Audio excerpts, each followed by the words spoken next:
అకస్మాత్ ఇవాళ right time వచ్చింది అనుకోండి, సపోజ్ మీరు స్టేషన్కి వెళ్తారు, అది ఇవాళ టైం కాదు నిన్న.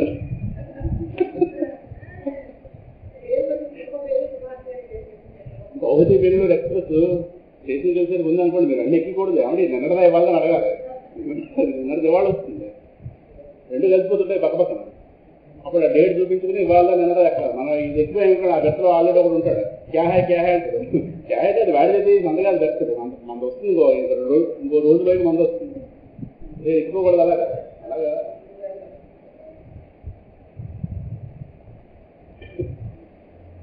శివాని అలాంటి మాట శివపార వస్తుంది కదా. వ్యవహారం చూసారా, ఇలాంటి వర్షం పడుతుంది. ఇక అసలు అయితే రాదు. తిరుగుతుందో శ్లోకం. ఓం శ్రీకృష్ణ పరబ్రహ్మణే నమ. చూడండి ఎంత హాయిగా ఉంది, పైన వర్షం ఒక చిరు కూడా మనం పట్టలేదు, హాయిగా భగవద్గీత వస్తుంది. పరమాత్మ మన వాడైతే దుఃఖం మనం తాగుతుందా, దాని తరమా మనం తాకడం. ఇదే ప్రపంచంలో ఆనందంగా పరమాత్మ మన వాడైతే ఒక చిరుగు మీద పడిందే చెప్పండి, కానీ మళ్ళీ ఆనందంగా దృశ్యంగా చూస్తున్నాం. మళ్ళీ కిటికీలు ఇది మళ్ళీ 12 గంటలకు మళ్ళీ మన 12 అవగానే పడుతుంటే అప్పుడు బయట పుట్టింది. వేరే ఎన్ని కూడా తెచ్చుకున్నాం, అదే బేగపడక్కర్లేదు.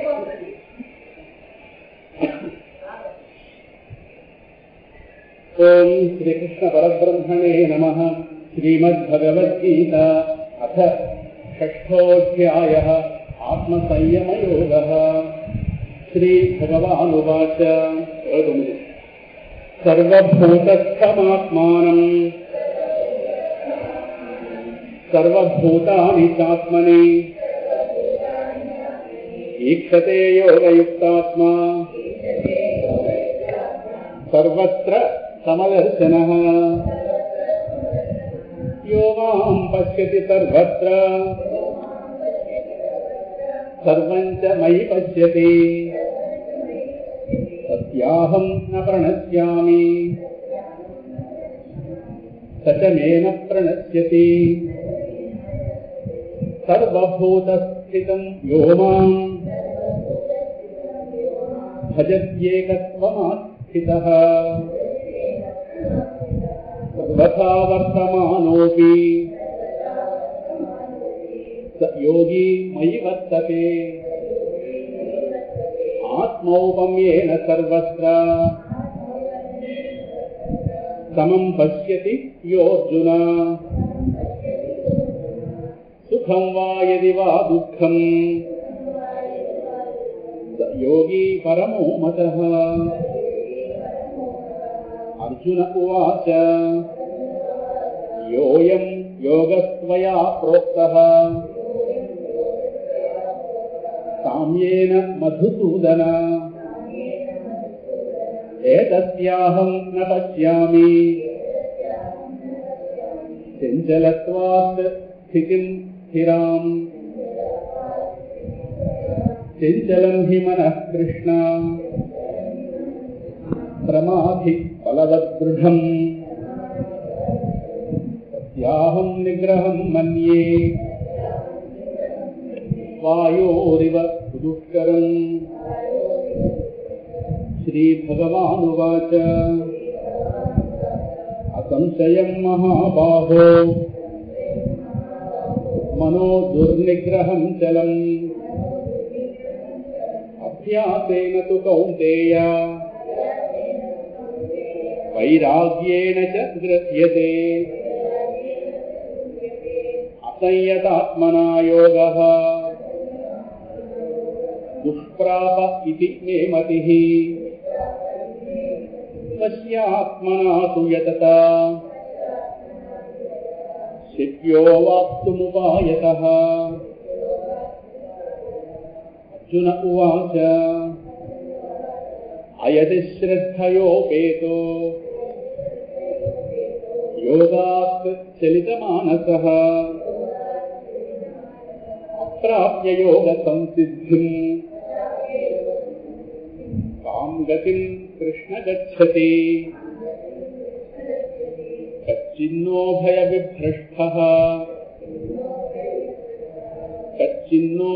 విభ్రష్టః ఛిన్నాభ్రమివ నశ్యతి అప్రతిష్ఠో మహాబాహో విమూఢో బ్రహ్మణః పథి ఏతన్మే సంశయం కృష్ణ ఛేత్తుమర్హస్య శేషతః వదన్యః సంశయస్యాస్య ఛేత్తానహ్యుపపద్యతే. శ్రీభగవానువాచ పార్థ నైవేహ నాముత్ర వినాశస్తస్య విద్యతే నహి కళ్యాణకృత్ కశ్చిత్ దుర్గతిం తాత గచ్చతి. దుర్గతిం తాత గచ్చతి.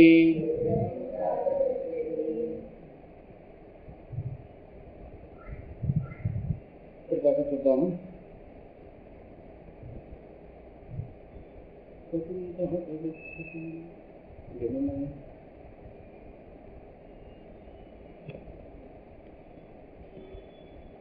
ప్రాప్య పుణ్యకృతాం లోకాన్ ఉషిత్వా శాశ్వతీ సమాః శుచీనాం శ్రీమతాం గేహే యోగభ్రష్టోభిజాయతే అథవా యోగినామేవ. ఈ అథవా అనే పదం ఎక్కువ కాళింగ కోటేశ్వర గారి ప్రవచనాలు ఉపయోగిస్తుంటారు. అథవా అంటే అలా కాకపోతే, ఒకవేళ అలా కాకపోయినా ఈ మాట ఎక్కువ వాడుతుంటారు.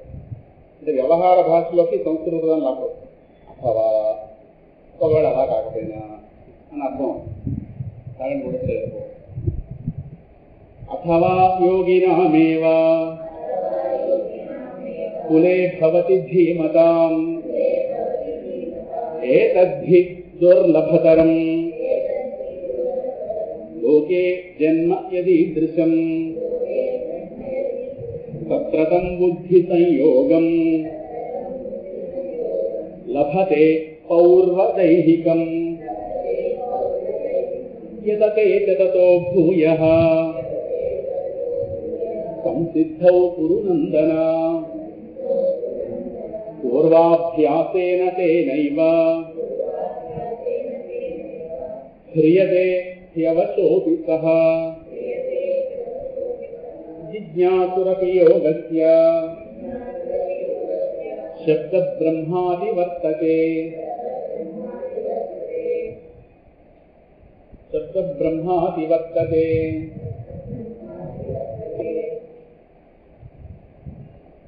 చాలు, ఎన్నున్నాయి? 3 ఉన్నాయా?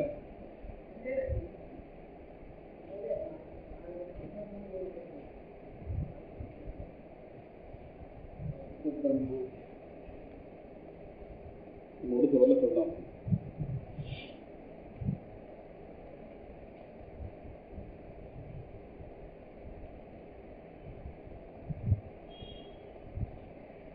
ఇరవై 29, 30 చెప్పుకున్నాం కదా.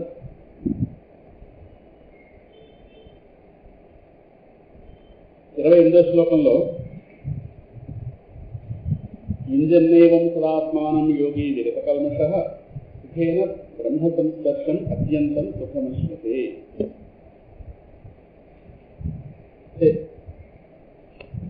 ఆ ముందు 3 శ్లోకాల నుంచి కనెక్షన్. 24వ శ్లోకం దగ్గర నుంచి అవన్నీ కలిపి ఒక గుర్తి. అలాగైతే ఒక పువ్వుల గుర్తు ఉంటుందో వాటన్నిటికీ ఒక ఇంటర్లింక్గా ఒక మీనింగ్ ఉంది. ఈ ఒక్క శ్లోకానికి మీనింగ్ కాదు. ఈ శ్లోకంలో మొత్తం అర్థం కాస్త పరిసమాప్తమైంది. దాని ముందు నుంచి ఒక లెసన్ మధ్యలో పారాగ్రాఫ్ తీసుకున్నాం అనుకో, దానికి ముందు పారాగ్రాఫ్లో లింక్ ఉంటుంది కదా. ఒక పారాగ్రాఫ్ మొత్తం మీనింగ్ ఎలా ఇస్తుంది? మొత్తం ఆ ముందు వాటితో లింక్. పై చెప్పిన దానిలో వరే అన్నారు అనుకో, అంటే పైకి వెళ్ళాలి కదా. యాజ్ అబోవ్ అని ఉంటుంది దగ్గర. యాజ్ అబోవ్ అంటే పైకి చూడండి. ఆ విధంగానే ఆ 28వ శ్లోకం 24వ శ్లోకం దగ్గర నుంచి కనెక్షన్. ఎవడైతే మనసు నిగ్రహించుకుంటూ వస్తాడో, ధైర్యంతో కూడిన బుద్ధి చేత మనస్సుని మెల్లమెల్లగా మనస్సుని దాని పుట్టుక స్థానంలో నిలుపుకుంటూ నకించిదపి చింతయ్యే బాహ్య విషయాలను ఒకంత కూడా చింతించకుండా మనస్సు అలవాటు బట్టి బయటకు వెళ్ళిపోతున్నా మళ్ళీ దాన్ని చంచలం, మనహ చంచలం, అస్థిరం, అయినప్పటికీ దాన్ని మళ్ళీ వెనక్కి తెచ్చుకుని చాలా ఓపికగా మనసునే, చంటి పిల్లవాడి కంటే ఓపికగా మనసుని వెనక్కి లాక్కుంటున్నారు. చంటి పిల్లవాడికి ఒక వయసు బుద్ధి అదే వస్తుంది, వచ్చే అవకాశం ఉంది. మనసుని మనం అదుపులో పెట్టుకోకపోతే దానికి ఎక్కడ బుద్ధి రాదు. అందరం చిన్నప్పుడు అలవాటు చేసిన వాళ్ళు ఈరోజు చేస్తున్నామా, ఈరోజు మనం బతుకగా ఉన్నామా, మనకి చేస్తుంది జాగ్రత్త. మనసు అలాగే ఒక మనం ఏ సాధన చేయకుండా అలా కూర్చుంటే దానంతా అది పరిణామం జరుగుతుంది అనుకోకండి. సాధన చేస్తేనే మనసు మారుతుంది, లేదా ఎంత వయసు వచ్చినా మారుతుంది. అందువల్ల మనసుకి క్రమశిక్షణ తప్పనిసరి. పిల్లవాడిగా కొంతమంది 3 ఏళ్ల వయసులోనే బుద్ధిమంతులు అయిపోతారు, కొంతమంది 30 వచ్చినా వరకు వేరే దాంట్లో. కానీ మనసు మాత్రం క్రమశిక్షణ అవసరం ఎంతమే. అందువల్ల ఆ క్రమశిక్షణ నేర్చుకుంటూ వచ్చాడు 25-26 శ్లోకాల్లో. మనసు వెళ్ళి ఎక్కడెక్కడికి వెళ్ళి వాళ్తుందో బాహ్య విషయాల మీద అక్కడి నుంచి దాన్ని జాగ్రత్తగా తతస్తతో నియమ్యైతత్ ఆత్మన్యేవ వశంనయం 26 శ్లోకం. మనసు బాహ్య విషయాల్లో వెళ్ళిపోతుంటే దాన్ని మళ్ళీ వెనక్కి తీసుకొచ్చి దాని రూట్, దాని మూలంలో దాన్ని నిలబెట్టడం. మనసుకి దాని మూలంలో నిలబడడం చాలా కష్టం. అందుకే చంచలం అన్నారు. బయటికి ఎంత దూరమైన ప్రయాణం చేస్తుంది కానీ దాని మూలంలో క్షణం కూడా ఉంటుంది. ఉందా ప్రశాంతత పొందుతుంది కానీ ఉండదు. అందులో దాన్ని అలవాటు చేయని చెప్పాడు. అలా అలవాటు చేసుకుంటూ వెళ్తే ప్రశాంత మనసం హీనం యోగినం సుఖముత్తమం ఉపైతి. అది చాలా బాగా చెప్పుకున్నాం. ఉత్తమమైన సుఖం వాడిని ధరిస్తుంది. అందరూ చెప్పుకున్నారు. కింద వారం గ్యాప్ రావడంలో మర్చిపోరేమో కానీ వీడు వెళ్ళి భరించడం కాదు, మనం వెళ్ళి ఆ ద్వారం దగ్గర నిలబడితే మనసుని అక్కడ దాని మూలం దగ్గర నిలబెట్టి ఉంచడమే. అంతే. పరమాత్మ కూడా దాన్ని ఒకసారి గిరాఫ్ చేసుకుంటాడు. ఉత్తమ సుఖం ఉపైతి. అదే సీతా స్వయంవరం, ద్రౌపది స్వయంవరం గురించి చెప్పుకున్నాం. వాళ్ళు వచ్చి వరించారు, వీరు వీళ్ళ పని ఏంటంటే ఆ బిడ్డని పరీక్ష పాస్ అవ్వడం అంతే. వాళ్ళు వచ్చి వరిస్తారు, వరమాలు వేశారు కదా. అందువల్ల ఎవడైతే తన మనసును ప్రశాంతపరుచుకుంటూ వస్తున్నాడో, ఇక్కడ మనసు ఎప్పుడైతే దాని మూలంలో నిలబడుతుందో 2 ప్రయోజనాలు. ఒకటి, మనస్సుకి నిలకడ ఏర్పడుతుంది. రెండోది, దానిలో ఉన్నటువంటి దోషాలని పరమాత్మ వస్తు దాన్ని శుభ్రం చేస్తుంది. శాంతరగతం. నీళ్ల వల్ల 2 ప్రయోజనాలు. ఉన్న మురికిని తొలగిస్తాయి, శరీరాన్ని శుద్ధిపరుస్తాయి, దేహాన్ని తేజస్సు వస్తుంది స్నానం చేస్తుంది. అంతకన్నా ముందు జరిగేది ఉన్నటువంటి మాలిన్యాన్ని తొలగిస్తుంది. ఆ విధంగానే ఎప్పుడైతే మనసుని ఒక భక్తితో కూడినటువంటి ఆ మనసును తీసుకెళ్ళి పరమాత్మ చెంతకి చేర్చే ప్రయత్నం చేస్తామో, పరమాత్మ ప్రభావం వల్ల దానిలో మాలిన్యం పోతుంది. శాంతరగతం బ్రహ్మభూతం అకల్మషం. మనసు ప్యూరిఫై అయితే వస్తుంది. అట్ ది సేమ్ టైం దాని వల్ల నిశ్చలత ఏర్పడుతుంది. ఆయనకున్న ప్రశాంతత మనకు. ఉత్తమం సుఖం ఉపైతి. అటువంటి యోగిని ఉత్తమ సుఖం ధరిస్తుంది. ఎవండి ప్రశాంత మనసు. చాలా మంది అంటారు మనసు ప్రశాంతంగా లేదు, మనసు ప్రశాంతంగా లేదు. మనసు ప్రశాంతంగా లేకపోవడం కాదు, అసలు మనసు ప్రశాంతపరుచుకుంటే కానీ సుఖం రాదు. ఇక్కడ 2 చెప్పాడు పరమాత్మ. అని ఏమంటే మనసు ప్రశాంతంగా లేకపోవడం కారణం దాని ముందు 3 శ్లోకాల్లో ఉంది. మనసు వెళ్ళి నిలకడ లేకుండా అటు ఇటు తిరుగుతుంది. నిలకడ లేని మనసుకి ప్రశాంతత ఉండదు. నిలకడ తీసుకురావాలంటే ఇదేం చేయాలో అని ముందు 3 శ్లోకాల్లో చెప్పాడు. ముందు దానికి నిలకడ అంటూ వస్తే ప్రశాంతత వస్తుంది. అలా ప్రశాంతమైన మనసుని పరమాత్మ ఆ ఉత్తమ సుఖం వదిలిస్తుంది. 2 స్టెప్స్ ఇక్కడ. ప్రశాంతమైన మనసు అంటే నిలకడ పొందిన మనస్సు. నిలకడ పొందిన మనస్సు ఆత్మాకారం చెందుతుంది. చలించే మనస్సు దేహాకారం. చలించే మనస్సు అంటే బయటకు వచ్చే మనస్సు, అది దేహాకారం చెందుతుంది. అంటే ఈ దేహాన్ని తిప్పుకుంటుంది, ఎటువంటి తిప్పుకుంటూ ఉంటుంది, ఎలా పునర్జన్మలు ఎత్తుతుంటుంది. నిలకడ పొందే మనస్సు దాని ఆధారంగా పరమాత్మ ఉన్నాడు కనుక పరమాత్మాకారం చెందుతుంది. ఆగిన మనస్సు ఆత్మాకారం చెందుతుంది, కదిలే మనస్సు దేహాకారం చెందుతుంది. అందువల్ల ఆపుకుంటామా కదులుకుంటామా మనస్సు కదిలిందా కొత్త దేహాలని నాంది వేసుకుంటూ పోతుంది. లేదా ప్రపంచంలో గాలిస్తుంది అంతే. ప్రపంచంలోకి వెళితే పునర్జన్మ హేతులు తయారై యోగులైన వాళ్ళు నిలకడ దాన్ని ఒక నిలకడ తీసుకొస్తారు. ఆ నిలకడ తీసుకురావడంలో నిలకడే ప్రశాంతత. అంతగా మనక్కలేదు. కొద్దిగా జపం ఇలాంటి వాటిలో కొంచెం ఇది బాగా స్థితిలోకి వెళ్ళిన ప్రాణాయామం ఇలాంటి సాధనలో కొద్దిగా పై స్థాయిలో ఉన్న వాళ్ళు చూస్తే వాళ్ళకి సాధనలోనే మనసు నిలకడ పొందే ప్రశాంతత వస్తుంది. ప్రాణాయామం చేస్తూ ఉండలేదు, పద్ధతిగా ప్రాణాయామం చేస్తే డెఫినెట్గా మనసు నిలకడ పొందుతుంది. అప్పుడే మీకు చేస్తుంది ప్రశాంతత. అక్కడ దాకా మోక్షం దాకా ఏంటి? ప్రాణాయామం ఫలితం వల్ల మనసు నిలకడ ఏర్పడుతుంది. మనసు నిలబడిందా అదే ప్రశాంతత. ప్రశాంతత మనం శ్రమ పడక్కలేదు, అశాంతి తెచ్చుకోవడానికి శ్రమ పడాలి. ప్రశాంతత మన స్వరూపం. ఊర్లోకి వెళ్ళి ఉద్ధరిస్తున్నది ఏమిటి? అశాంతి తెచ్చుకుంటున్నాం అంతే. పాత గదుల్లో ఏ ప్రయత్నం చేసేవాళ్ళం ప్రశాంతత వచ్చింది? ప్రశాంతం మన స్వరూపం. సరేనా? మనం ఇప్పుడు మనంగా ఉండడానికి ఏ వేషం వేయక్కర్లేదు. ఇప్పుడు ద్రౌపదిగా ఉండాలంటే వేషం వేయాలా? సపోజ్ నాటకంలో ద్రౌపదిగా ఉండాలి, కిరీటం పెట్టాలి, ఏ రకరకాలు వేయాలి. ఇప్పుడు మనం మనంగా ఉండడానికి వేషం వేయాలి రోజులు? ఏం ఎక్కలేదు, ఆనందంగా ఉన్నాం కదా. అలా ప్రశాంతత మన స్వరూపం ప్రశాంతత. ఈ అశాంతి లోపలికి వచ్చిన కారణం చేస్తే అందువల్ల యోగి తన చిత్తాన్ని దాని మూలంలో నిలకడ పొందింపజేస్తాడు. క్రమంగా దాని చిత్తంలో ఉన్న సుఖాన్ని మరిగిందా, దాని మూలంలో ఉన్న సుఖాన్ని మరిగిందా మనస్సు, ఇంకా బయటకు వెళ్తాం. మరి ఆ క్షణం ఎప్పుడు వస్తుందో కానీ మన జీవితాల్లో. మరి అదే భగవంతుడు మన మీద 100% కరుణ చూపించిన క్షణం అని చెప్పొచ్చు. లోపలున్న ఆనందాన్ని రుచి చూసిందా, ఇంకా దాని తర్వాత మీరు బయటకు తీసుకెళ్లే ప్రయత్నం చేయండి. వెళ్ళనా? రాదు. అంత ఆనందం దాని మూలంలో ఉంది. కానీ ఆ క్షణం ఎప్పుడు వస్తుందో, ఏ దేహంలో ఉండగా వస్తుందో, ఈ దేహంలో ఉండగా వస్తుంది. అయిపోయింది, ఎక్కడితో మనకి ప్రపంచాన్ని స్వస్తి చెల్లుకిట్టి దాచేది అంత ప్రపంచం. ఇన్ని వాళ్ళకి పెడతారు. అది పిచ్చిననుకుంటారా? చాలా తెలివైంది మనం. ప్రపంచం దాన్ని పిచ్చి పట్టిస్తుందేమో కానీ దాని జ్ఞానం కలిగింది అనుకోండి, ప్రపంచంలో అప్పటితో విడాకులు ఇచ్చేస్తుంది ప్రపంచం. మనసుకి ప్రపంచానికి విడాకులు అయిపోయింది అక్కడ. హాయిగా దాని మూలంలో ఉంటుంది. ఉపైతి శాంతరజసం బ్రహ్మభూతం కల్పిస్తాం. అంటే మనసుని నిలకడ లేకుండా చేసేవి దానిలో ఉన్నటువంటి వాసనలు, అవి పైకి రెచ్చగొడుతుంది. మళ్ళీ యోగి అయిన వాడు మళ్ళీ అనుసరిస్తూ సాధన చేసుకుంటాడు. లోపల పరమాత్మ అనుగ్రహం వస్తుంది, ముందు అనుగ్రహం పొందిస్తాడు. అనుగ్రహం పొందించడంలో మనసులో ఉన్నటువంటి దోషాలన్నీ పోతాయి, మనసు పవిత్రం అవుతుంది. పవిత్రమైన మనసుకు నిలకడ ఏర్పడిన మనసుకి సుఖం ఉంటుంది. లోపల పరమాత్మ 2 పంపిస్తాడు, అనుగ్రహం తర్వాత ఉత్తమ సుఖం. ఆ పదం వాడాడు, ఉత్తమ సుఖం. ఉత్తమ సుఖం అంటే లోకంలో ఉన్నవన్నీ కూడా నీచ సుఖాలు, వచ్చిపోయేది. అదో వస్తుంది కానీ వస్తుందని కూడా పదం కాదు, దాని అర్థం ఉన్నదే, మన స్వరూపం ఉన్నది. ఇది వస్తుందని ఎందుకన్నా అంటే ఏదో ఒక తాతేనట్టుగా కనిపిస్తుంది కనుక వచ్చిందంటాం, కానీ అది వచ్చే సుఖం కాదు, ఉన్న సుఖం, స్వరూప సుఖం.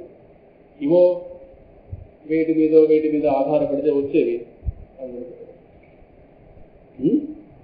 అందువల్ల అతి స్థితి పొందినవాడు యుంజన్నేవం సదాత్మానం యోగి విగత కల్మష.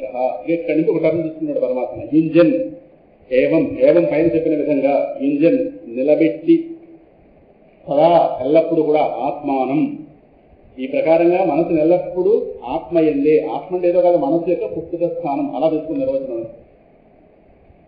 The birth place of mind is ఆత్మ. ఇక్కడే ఉంది, అది రూట్ ఏదైతే ఉందో అదే. అలా ఎల్లప్పుడూ యుంజన్ నిలిపి ఉంచుతూ, సదా యుంజన్ అలా నిలబెట్టి ఉంచుతూ, విగత కల్మష ఆ కల్మషాలన్నీ కూడా పోగొట్టించుకున్నాడు, దోషరహితుడు అయిపోయాడు. అటువంటి యోగి సుఖేన బ్రహ్మ సంస్పర్శం అత్యంతం సుఖమశ్నుతే. ఇగో ఆ బ్రహ్మానుభూతమైనటువంటి ఆ పరమ సుఖాన్ని చాలా గొప్ప పదం ఉపయోగించాడు పరమాత్మ. సుఖాన్ని సుఖంగా పొందుతున్నాడు. సుఖేన అత్యంతం సుఖమశ్నుతే. ఏం పదమండిది? మనందరూ సుఖాలు పొందుతున్నాం, సుఖంగా పొందుతున్నాం చెప్పండి ప్రపంచంలోంచి. అందుకే ఆ మాట అన్నారు. ఎలా లేస్తే 2 సుఖాలు పొందుతున్నాం ప్రపంచంలో, సుఖంగా పొందుతున్నామా? సినిమా ఉదాహరణ చెప్పాను కదా. ఇంట్లో నెట్లో టికెట్ తీసుకుని కారులో దిగి షర్ట్ కాళ్ళు నలగకుండా సినిమాకి వెళ్ళే వాళ్ళు ఉన్నారు. బుకింగ్లో దూరిపోయి గేట్ దగ్గర పరిగెట్టి తీసుకుని తన్నించుకుని పొడి తీసుకుని మీద నుంచి నడిచి వెళ్ళిపోయారు, షర్ట్లు తిరిగిపోయి అలా సినిమా చూసిన వాళ్ళు ఉన్నారు. ఇద్దరు ఆ సినిమాలో చూశారు, కానీ సుఖంగా చూశాడు వాడు. కాలేజ్ వెరగొట్టుకుతున్నాం నీకు అర్థమవుతుంది కదా. ఆ విధంగానే ఆత్మసుఖాన్ని సుఖంగా పొందుతున్నాడు. సుఖేనా అంటే దాని అర్థం పరమాత్మ మనందరికీ అక్కడ సురభ పెడుతున్నాడు. మీరు ప్రపంచ సుఖాలు పొందుతున్నారు కదా, 2 లక్షణాలు ఉన్నాయి అక్కడ చూడండి. భగవద్గీత చెప్తుంటే లోపల నుంచి జ్ఞానం ఉంటుంది. ఇప్పుడు లోపల నుంచి స్ఫురించింది 2 పాయింట్స్ గురించి. ప్రపంచ సుఖానికి ఆత్మసుఖానికి భేదం చూపిస్తాడు పరమాత్మ. అంటే మీకు అక్కడ ఉందా అంటే అక్కడ లేదు, చెప్పేవాడు లోపల స్వరూపుగా. ఇక్కడ సుఖానికి 2 విశేషాలు వేశాడు. సుఖేనా సుఖంగా సుఖాన్ని పొందుతారు. రెండోది ఎంత సుఖం? అది అత్యంతం సుఖం. అత్యంత సుఖం అంటే అనంతమైన సుఖం. సుఖం యొక్క స్థాయి అనంతం, హృదయంలో ఉన్నది. రెండవది దాన్ని సుఖంగా పొందుతాం. ప్రపంచంలో సుఖాలు దుఃఖంగా పొందుతున్నాం. వచ్చే సుఖాలు పావలాలు 10 రూపాయలు లిమిట్ ఉంది కదా. ప్రపంచ సుఖాలకు లిమిట్ ఉంది. ఓన్లీ లిమిట్ ఉంది కదా అని చెప్పి ఇలా వెళ్తే అలా వచ్చేస్తాయా? బోల్డ్ మంది పోరాటాలు ఆరాటాలు పోరాటాలు.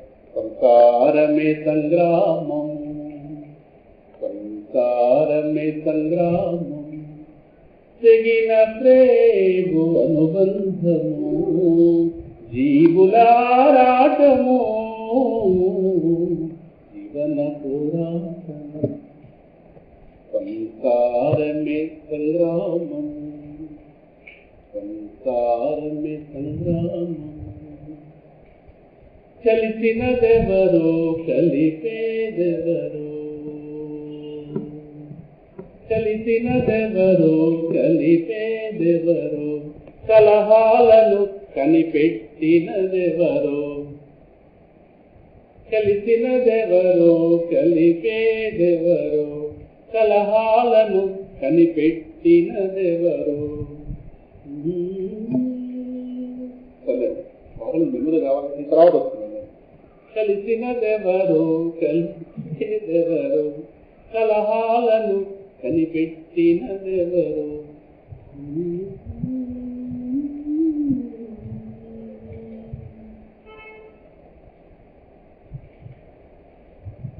కయ్యానికి కాలు కదపని వారెవరు, కయ్యానికి కాలు కదపని వారెవరు, తగవులకు అందరు తగుదుము అందురు.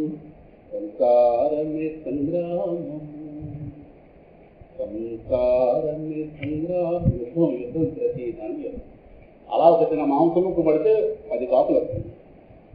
ఏది పట్టుకెళ్ళి తెలియదు కానీ ముందు మిగతా పట్టుకెళ్ళిన దానికి ఎలాగో చెప్పలేదు. మిగతా 9 ఊరుకుంటాడు, పొడుస్తుంది, వాడు దొరకలేదు. ఆ దుఃఖాలు చూస్తే ఆనందం చాలా మాంసం తీసుకుని సంతోషించాలి. అందువల్ల సుఖాన్ని సుఖంగా పొందినవాడు ఎంత సుఖం? అంతమైన సుఖం. అంటే ఇప్పుడు వ్యవహార సుఖాలు కూడా కొద్దిగా మనం దుఃఖపడినా, పొందడంలో దుఃఖపడినా వచ్చింది ఎక్కువ అనుకోండి, పోలేరా ఇంత కష్టం, ఈ మాత్రం దానికి కొంచెం కష్టపడ్డాం కానీ ఎక్కువ ప్రయోజనం వచ్చింది కదా అనుకుంటాం లేదా? అంటే వచ్చిన ప్రయోజనంలో, ఆ కలిగినటువంటి ప్రయోజనంలో ఆ కలిగిన దుఃఖం కాస్త పోతుంది.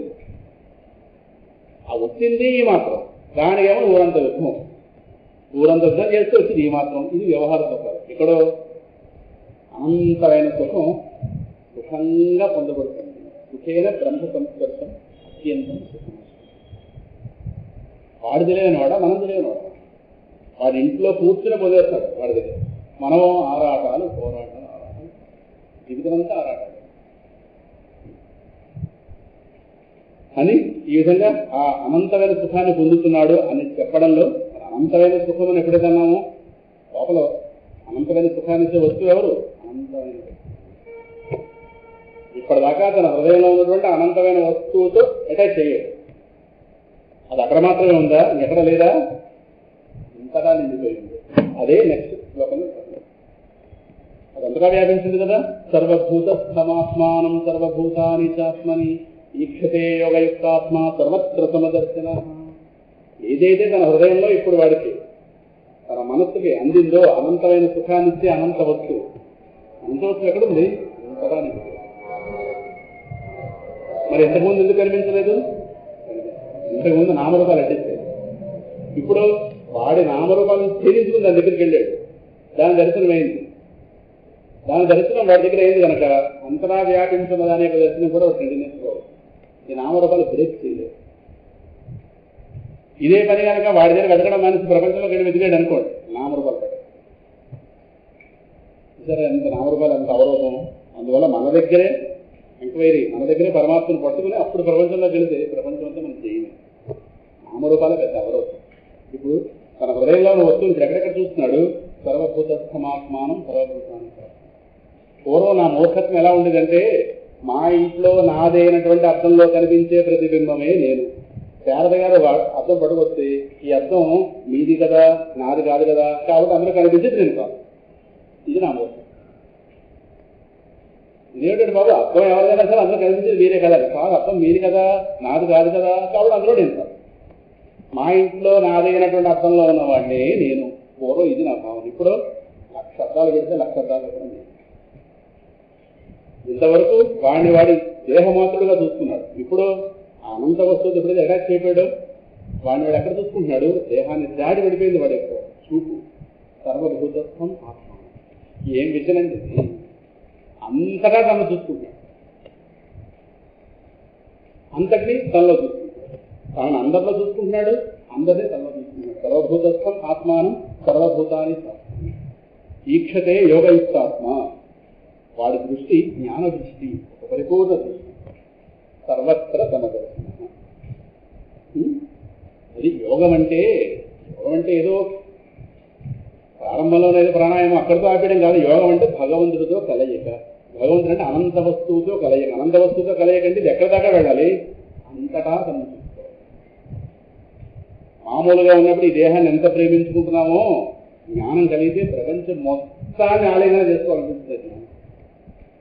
ప్రపంచం మొత్తం ఇదంతా నాదే, నా వాళ్లే. ఇంకా ఆలింగనాన్ని ప్రపంచం పడుతుందా? చేతులు పెద్దవైపోతాయి. ప్రపంచం మొత్తాన్ని ఇలా ఎంబ్రాస్ చేసుకోవాలనిపిస్తుంది జ్ఞానం. అది అక్కడికి వెళితే అది యోగం.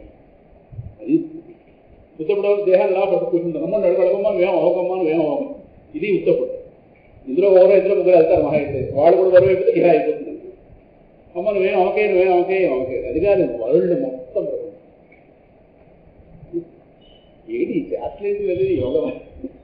ఈక్షతే యోగయుక్తాత్మ, అది సర్వత్ర సమదర్శన. యోగయుక్తాత్మ ఆత్మైక్యము పొందినటువంటి యోగి అంటే అనంత వస్తువుతో ఒకటైపోయాడు. ఆయన గారిది సర్వత్ర సమదర్శన. ఇది అంతటా ఒకే వస్తువుని దర్శిస్తాడు. ప్రహ్లాదుని మాట, సమత్వమారాధన మధ్య.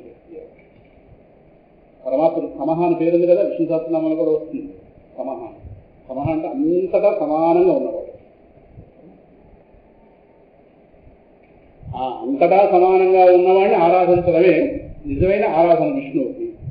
అంటే సమంగా ఉన్నవాడిని ఆరాధించడం అంటే అతనికి సమానంగా చూసేవాడు తన యందు ఎలా ఉంటాడు, ఇతరుల యందు కూడా అలాగే ఉంటాడు. తర్వాత శ్లోకంలో వస్తుంది. అదే నిజమైన ఆరాధన.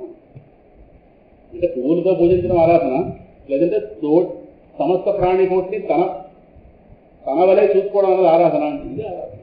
ఇది పెద్ద ఆరాధన. అది చిన్న సైజు ఆరాధన, ఇది పెద్ద సైజు. అదే అచ్యుతుడికి నిజమైన ఆరాధన. అక్కడ ద్వేషాలన్నీ సమస్యలే, ప్రేమ అనేది వెళ్ళి విరిగిపోతుంది.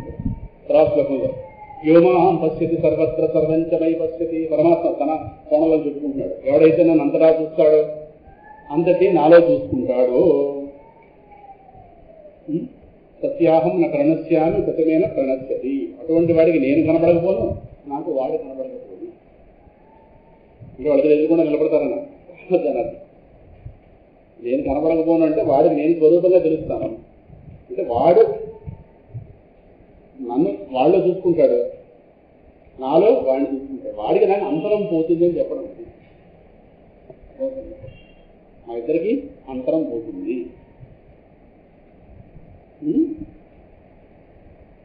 అతి వాడికి నేను కనబడకపోను, నాకు అతను కనబడకపోయి. ఇప్పుడు ఉదయం శారదగా ఒక రకమైన చీరలు చూసామనుకోండి, ఇంకో పని మీద మధ్యాహ్నం ఇంకో డ్రెస్సులు చూసాం. అంటే ఉదయం డ్రెస్ ఆవిడ శారద గారు ఉదయం డ్రెస్ వేస్తుంది శారద గారు. ఆవిడకి ఎక్కడైనా కనిపిస్తే చెప్తారని మధ్యాహ్నం డ్రెస్ ఆవిడ అన్నా అనుకోండి. అప్పుడు చెప్తానండి ఆవిడకి ఏ డ్రెస్ ఇస్తున్నారు ఆవిడ గ్యారంటీ కనిపిస్తారండి. ఆవిడే డ్రెస్ మార్చితే ఆవిడ కాదు, చీర మారిస్తే మనిషి కనిపిస్తారా? ఆవిడ నాకు తప్పకుండా కనిపిస్తారు. నేను ఆవిడ కనపడకపోను, ఆవిడ నాకు కనపడకూడదు. అంటే ఇద్దరు ఉన్నారనా? శారద గారితో అన్ని సమస్యలు పరిష్కారం అయిపోతుంది. ఉదాహరణ అంటే వాళ్ళిద్దరు అంటే 2 రూపాయలు ఉంటారన్న. ఉదయం చేరావడం, మధ్యాహ్నం చేరావడం ఆవిడే. కానీ ఇంకా ఒక వస్తువులోనే 2 పార్ట్స్ వాళ్ళు చూపిస్తున్నాడు పరమాత్మ. అలా చెప్పకపోతే మనం బాధపడుతుంది. అంటే అక్కడ ఇద్దరు ఉన్నారని కాదు, తనలో ఈ కెరటం ఆ కెరటంలో, ఈ కెరటం ఆ కెరటాన్ని తనలో చూసుకుంటుంది, ఆ కెరటం ఈ కెరటం తనలో చూసుకుంటుంది. అంటే మొత్తం అంతా ఒకే నీరు అనేది ఉంటుందని అర్థం. చెప్పడంలో చమత్కారం కానీ ఇక్కడ ఇద్దరు ఉన్నారు కాదు. సర్వభూత స్థితం వ్యోమాం భజతి ఏకత్వమాస్థిత సర్వథా వర్తమానోపి స యోగీమయి వర్తతే.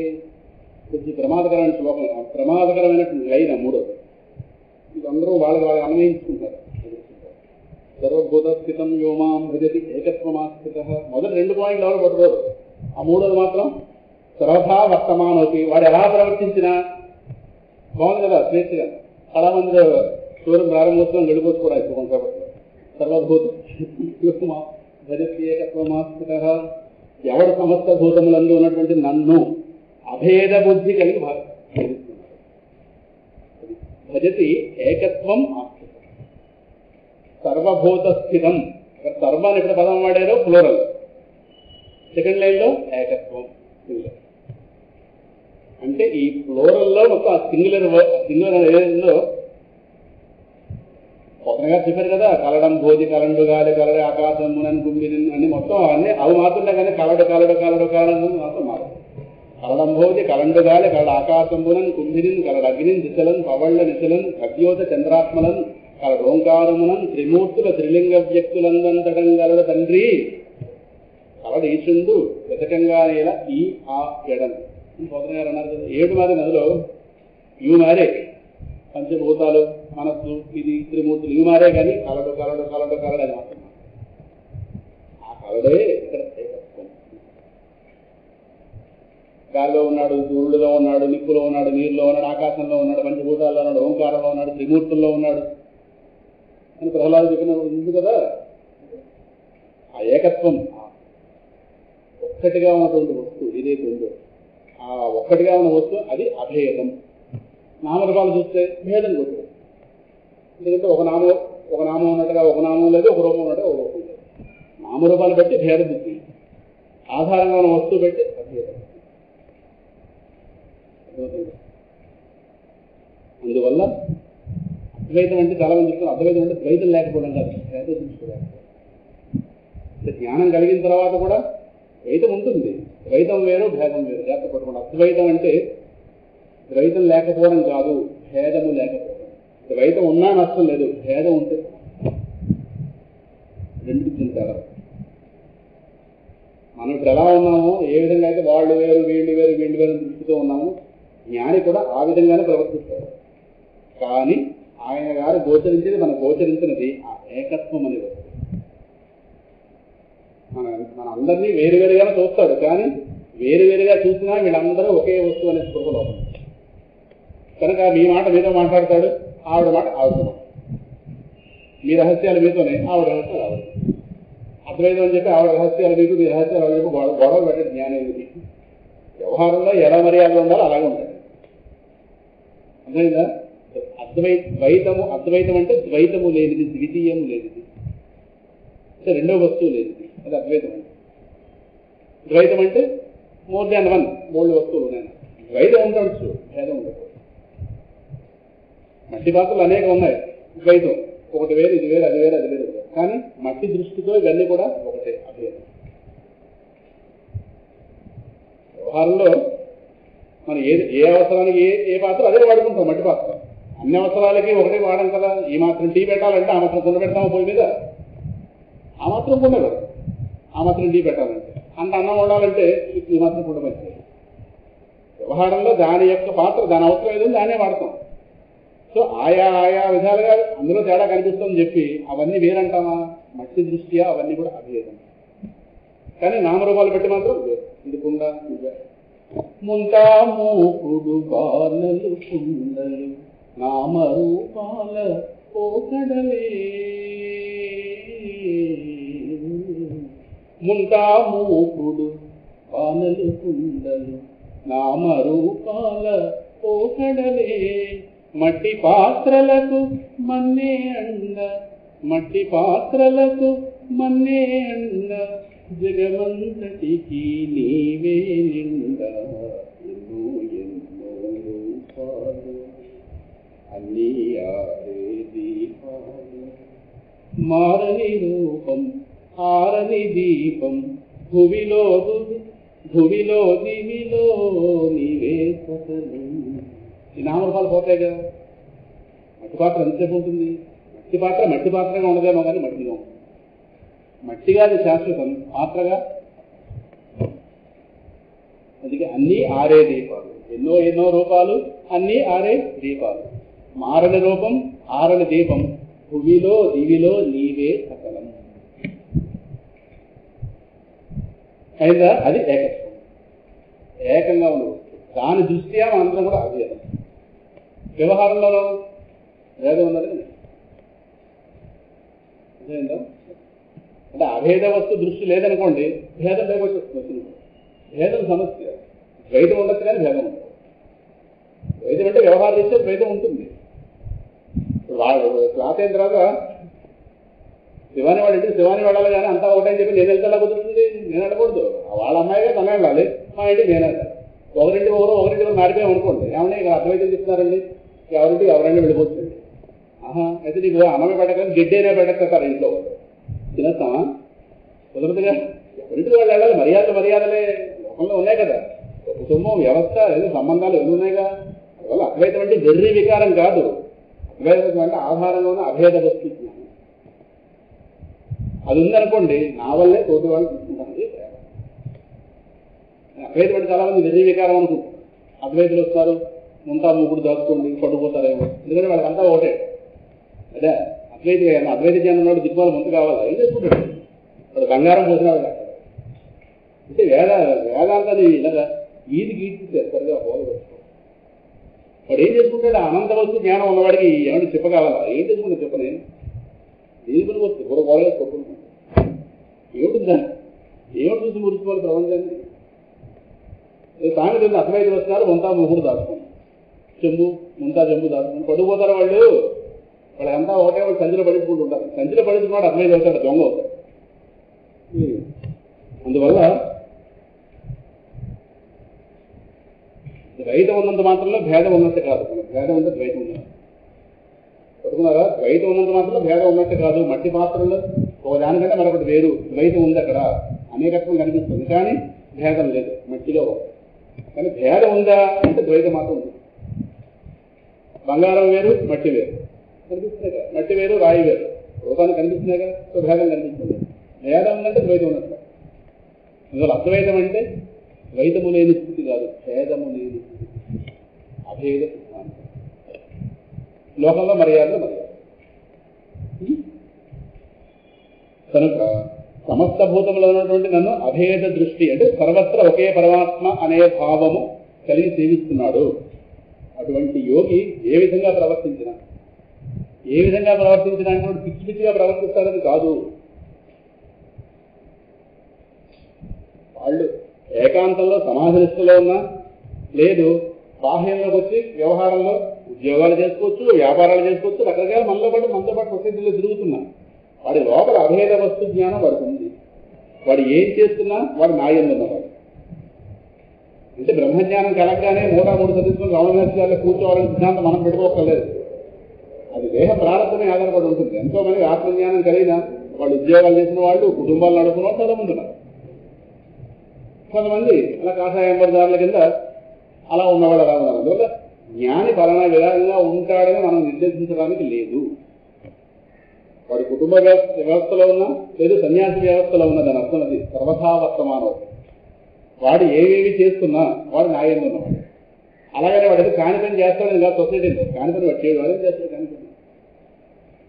అందుకే అంటే వాడు సర్వథా వర్తమానంగా చాలా మంది అన్నవాళ్ళు అంటే ఎలా ప్రవర్తించచ్చు అని ఒక వాళ్ళు చూసుకుంటున్నారు. అది ప్రమాదకరమైన వాక్యం. యోగి మరి లోపల అభేద వస్తు జ్ఞానం కలిగితే మనకి ఇంకా క్రమశిక్షణ ఏర్పడుతుంది. ఎందుకు చేస్తాం ప్రపంచంలో కాని పని? ఆ మాత్రం ఆధ్యాత్మిక అవగాహన ఉన్నవాడే ప్రపంచంలో కాని పని చేయడే, బ్రహ్మజ్ఞానం చేస్తాడు. ఇది ఏముంటుంది ప్రపంచం పిండుకోవడానికి ఏముంటుంది చెప్పడం ఉంటే కదా వెనకాల. ఎంతసేపు గిన్నెపడు ఎదురు కూర్చుంటే పాలు వస్తుంది. నేను కూర్చున్నాను ఎదురులో పాలు వస్తాయి, నా మోకాళ్ళు నొప్పులు. ఆ జ్ఞానం ఉండాలిగా. ఎద్దేం చేస్తుంది పశువు? దానికి ఎలాగ జ్ఞానం నాకుండద్దా? 32 రోజులకు కారపోతుంది. అంటే ఆయన గారి అభేద జ్ఞానం ఉంది అనేది ఎలాగా? ఆత్మ ఔపమ్యేన సర్వప్రథమం పశ్యతి యోర్జున సుఖం వా ఇది వా దుఃఖం యోగీ పరమో మతః. అది అంటే బ్రహ్మజ్ఞానాన్ని పరాకాష్ఠ ఏంటంటే ఇది. ఈయన గారు చేసేది నిజమైన పూజ. సమత్వమారాధన మత్స్యుదస్య అంటే ఇది. అంటే సమస్త ప్రాణుల విషయంలో కూడా సమస్త ప్రాణుల్ని తనతో పోల్చుకుంటూ ఆత్మ ఔపమ్యేన తనతో అంటే తనను ఉపమానంగా పెట్టుకుంది. వాళ్ళని చాలా చూసుకుంటూ సర్వత్రా ఒక దగ్గర రెండు దగ్గర కాదు, మనం కూడా చూస్తాం ఇంట్లో వాళ్ళని. ఇంట్లో వాళ్ళు జ్వరంగా ఉందంటే మనం హాస్పిటల్ తీసుకెళ్ళమా? మనం జ్వరంగా ఉందంటే మనం ఎలా మన దేహాన్ని మనం తీసుకెళ్తాం, ఇంట్లో వాళ్ళు తీసుకెళ్తాం కదా. ఏమంటే నేను ఇంట్లో వాళ్ళందరి విషయంలో నేను నాతో పోల్చుకుంటాను, ఇంట్లో వాళ్ళతో పోల్చుకుంటాను. ఆయన అదే పదం వేసాడు, సర్వత్రా, అంతటా అంతటా అంతటా అంతటా సమం పశ్యతి. అంతటా సమస్త ప్రాణులందు కూడా ఏంటి సమం పశ్యతి? సుఖం వా ఇది వా దుఃఖం. అంటే వాళ్ళ సుఖాన్ని తన సుఖంగా, వాళ్ళ దుఃఖాన్ని తన సుఖంగా. తన సుఖాన్ని వాళ్ళ సుఖంగా కాదు, అది అట్టి జిట్టు. వాళ్ళని తనతో పోల్చుకుని వాళ్ళ సుఖాన్ని తన సుఖంగా, వాళ్ళ దుఃఖాన్ని తన దుఃఖంగా ఎవడైతే భావిస్తుంటాడో అటువంటి యోగి పరమశ్రేష్ఠుడు. ఇది జ్ఞానాన్ని పరాకాష్ట. పలానా వ్యక్తి జ్ఞానం వచ్చిందా లేదా ఇక్కడ తేలిపోతుంది. సో నిన్న చెప్పుకున్న స్వామి చిదానంద వారి యొక్క శుభజయంతి ఉత్సవాలు జరిగాయి. వారికి సంబంధించిన చరిత్ర రాజు గారు అక్కడ చెప్తూ చాలా మంచి కార్యక్రమం జరిగింది. ఒక 10 మంది దాకా వెళ్ళాం మన వాళ్ళు అందరూ. సరే దాని వాళ్ళు ఇది వాళ్ళకి తెలియదు, కానీ అక్కడ ఉన్నటువంటి కుష్ఠ రోగులు ఎవరైతే ఉన్నారో వాళ్ళతో 1 గంట కాలక్షేపం చేయడం జరిగింది. మంచి విశేషాలు చెప్పుకున్నాం, అటు భగవన్నామని చెప్పించుకున్నాం. రాజుగారు స్వామి చిదానంద వారి యొక్క చరిత్ర అంతా చెప్పారు. మా ఆశ్రమం విశేషాలు ఇవన్నీ కూడా వాళ్ళతో మాట్లాడడం జరిగింది. వాళ్ళు సుమారు 50 మంది 60 మంది దాకా ఉన్నారు. వాళ్ళు ఒక్కొక్కరు ఒక స్థితిలో ఉన్నారు వాళ్ళందరూ. నేను ఒక 30 గంటలంతా మాట్లాడినట్టు అరగంట ఉన్నాను. అందుకే రాజు డాక్టర్ గారు హనుమాన్ చాలీసా చేయించారు. వాళ్ళందరూ దగ్గర ఉండి వడ్డించుకొని ఇంకా వాళ్ళతో ఒక రామనామం చేయించాను. నాకు చాలా హాయి అనిపించింది వాళ్ళతో రామనామం చేయించడం. వాళ్ళకేదో కొంత సబ్జెక్ట్ చెప్పి నేను చాలా ప్రీతి పొందాను చూడగానే. వాళ్ళు కొంతమంది కూడా బాగా రెస్పాండ్ అయ్యారు. అదే చెప్పాను, సరే దేహాన్ని సమస్య ఉంటే ఉండొచ్చు కాక, కానీ మనం మాట్లాడడం మంచి వాక్ ఇచ్చాడు భగవంతుడు. హాయిగా భగవన్నామని చెప్పుకుంటాం. శీఘ్రంగా శాంతి రావాలంటే మీకు రామనామం, శ్రీరామ జయరామ జయ జయరామ అని వాళ్ళ ముందు చెప్పించి అప్పుడు అక్కడి నుంచి అలా విషయంలోకి వెళ్ళి అక్కడి నుంచి భగవంతుడు అనేవాడు ఎలా ఉన్నాడు అనేటువంటి దాన్ని అలాగా ఆయా ఉదాహరణలు చెప్పుకుంటూ వెళ్ళి చెప్పడం అలవాటు అయింది కనుక, అనుభవించడం అలవాటు కాకపోతే చెప్పడం అలవాటు అయింది కనుక చెప్పాం. మొత్తం మీద వాళ్ళు బాగా ఆస్వాదించారు విషయం. ఆస్వాదించి అక్కడి నుంచి మమ్మల్ని దెయ్యం పట్టుకుంది కదా, ఆ దెయ్యం గురించి కూడా చెప్పారు. ఎవరు? ఈ పిల్లదయ్యం.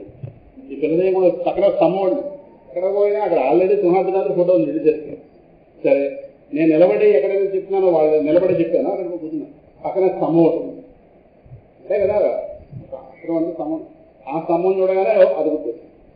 నేను అక్కడి నుంచి మళ్ళీ బయలుదేరిపోయి మహానుకో ఈ పిల్లదయ్యం గురించి మళ్ళీ చెప్పి మొత్తం ఇది చెప్పి మొత్తం మీద పోతన గారి గద్యం ఒకటి వాళ్ళ చెప్పించి మళ్ళీ హిందూ గారు అందు లేడని సందేహం వల్ల నేను చెప్పిందో వాళ్ళ చెప్పించి మొత్తం మీద వాళ్ళు ఏదో ఒక కృతుల్లాగా ఖమ్మంలోంచి బయటకు వచ్చిన దేవుడు ఎవరో ఉన్నారనే నరసింహస్వామిని వాళ్ళు చెప్పారు.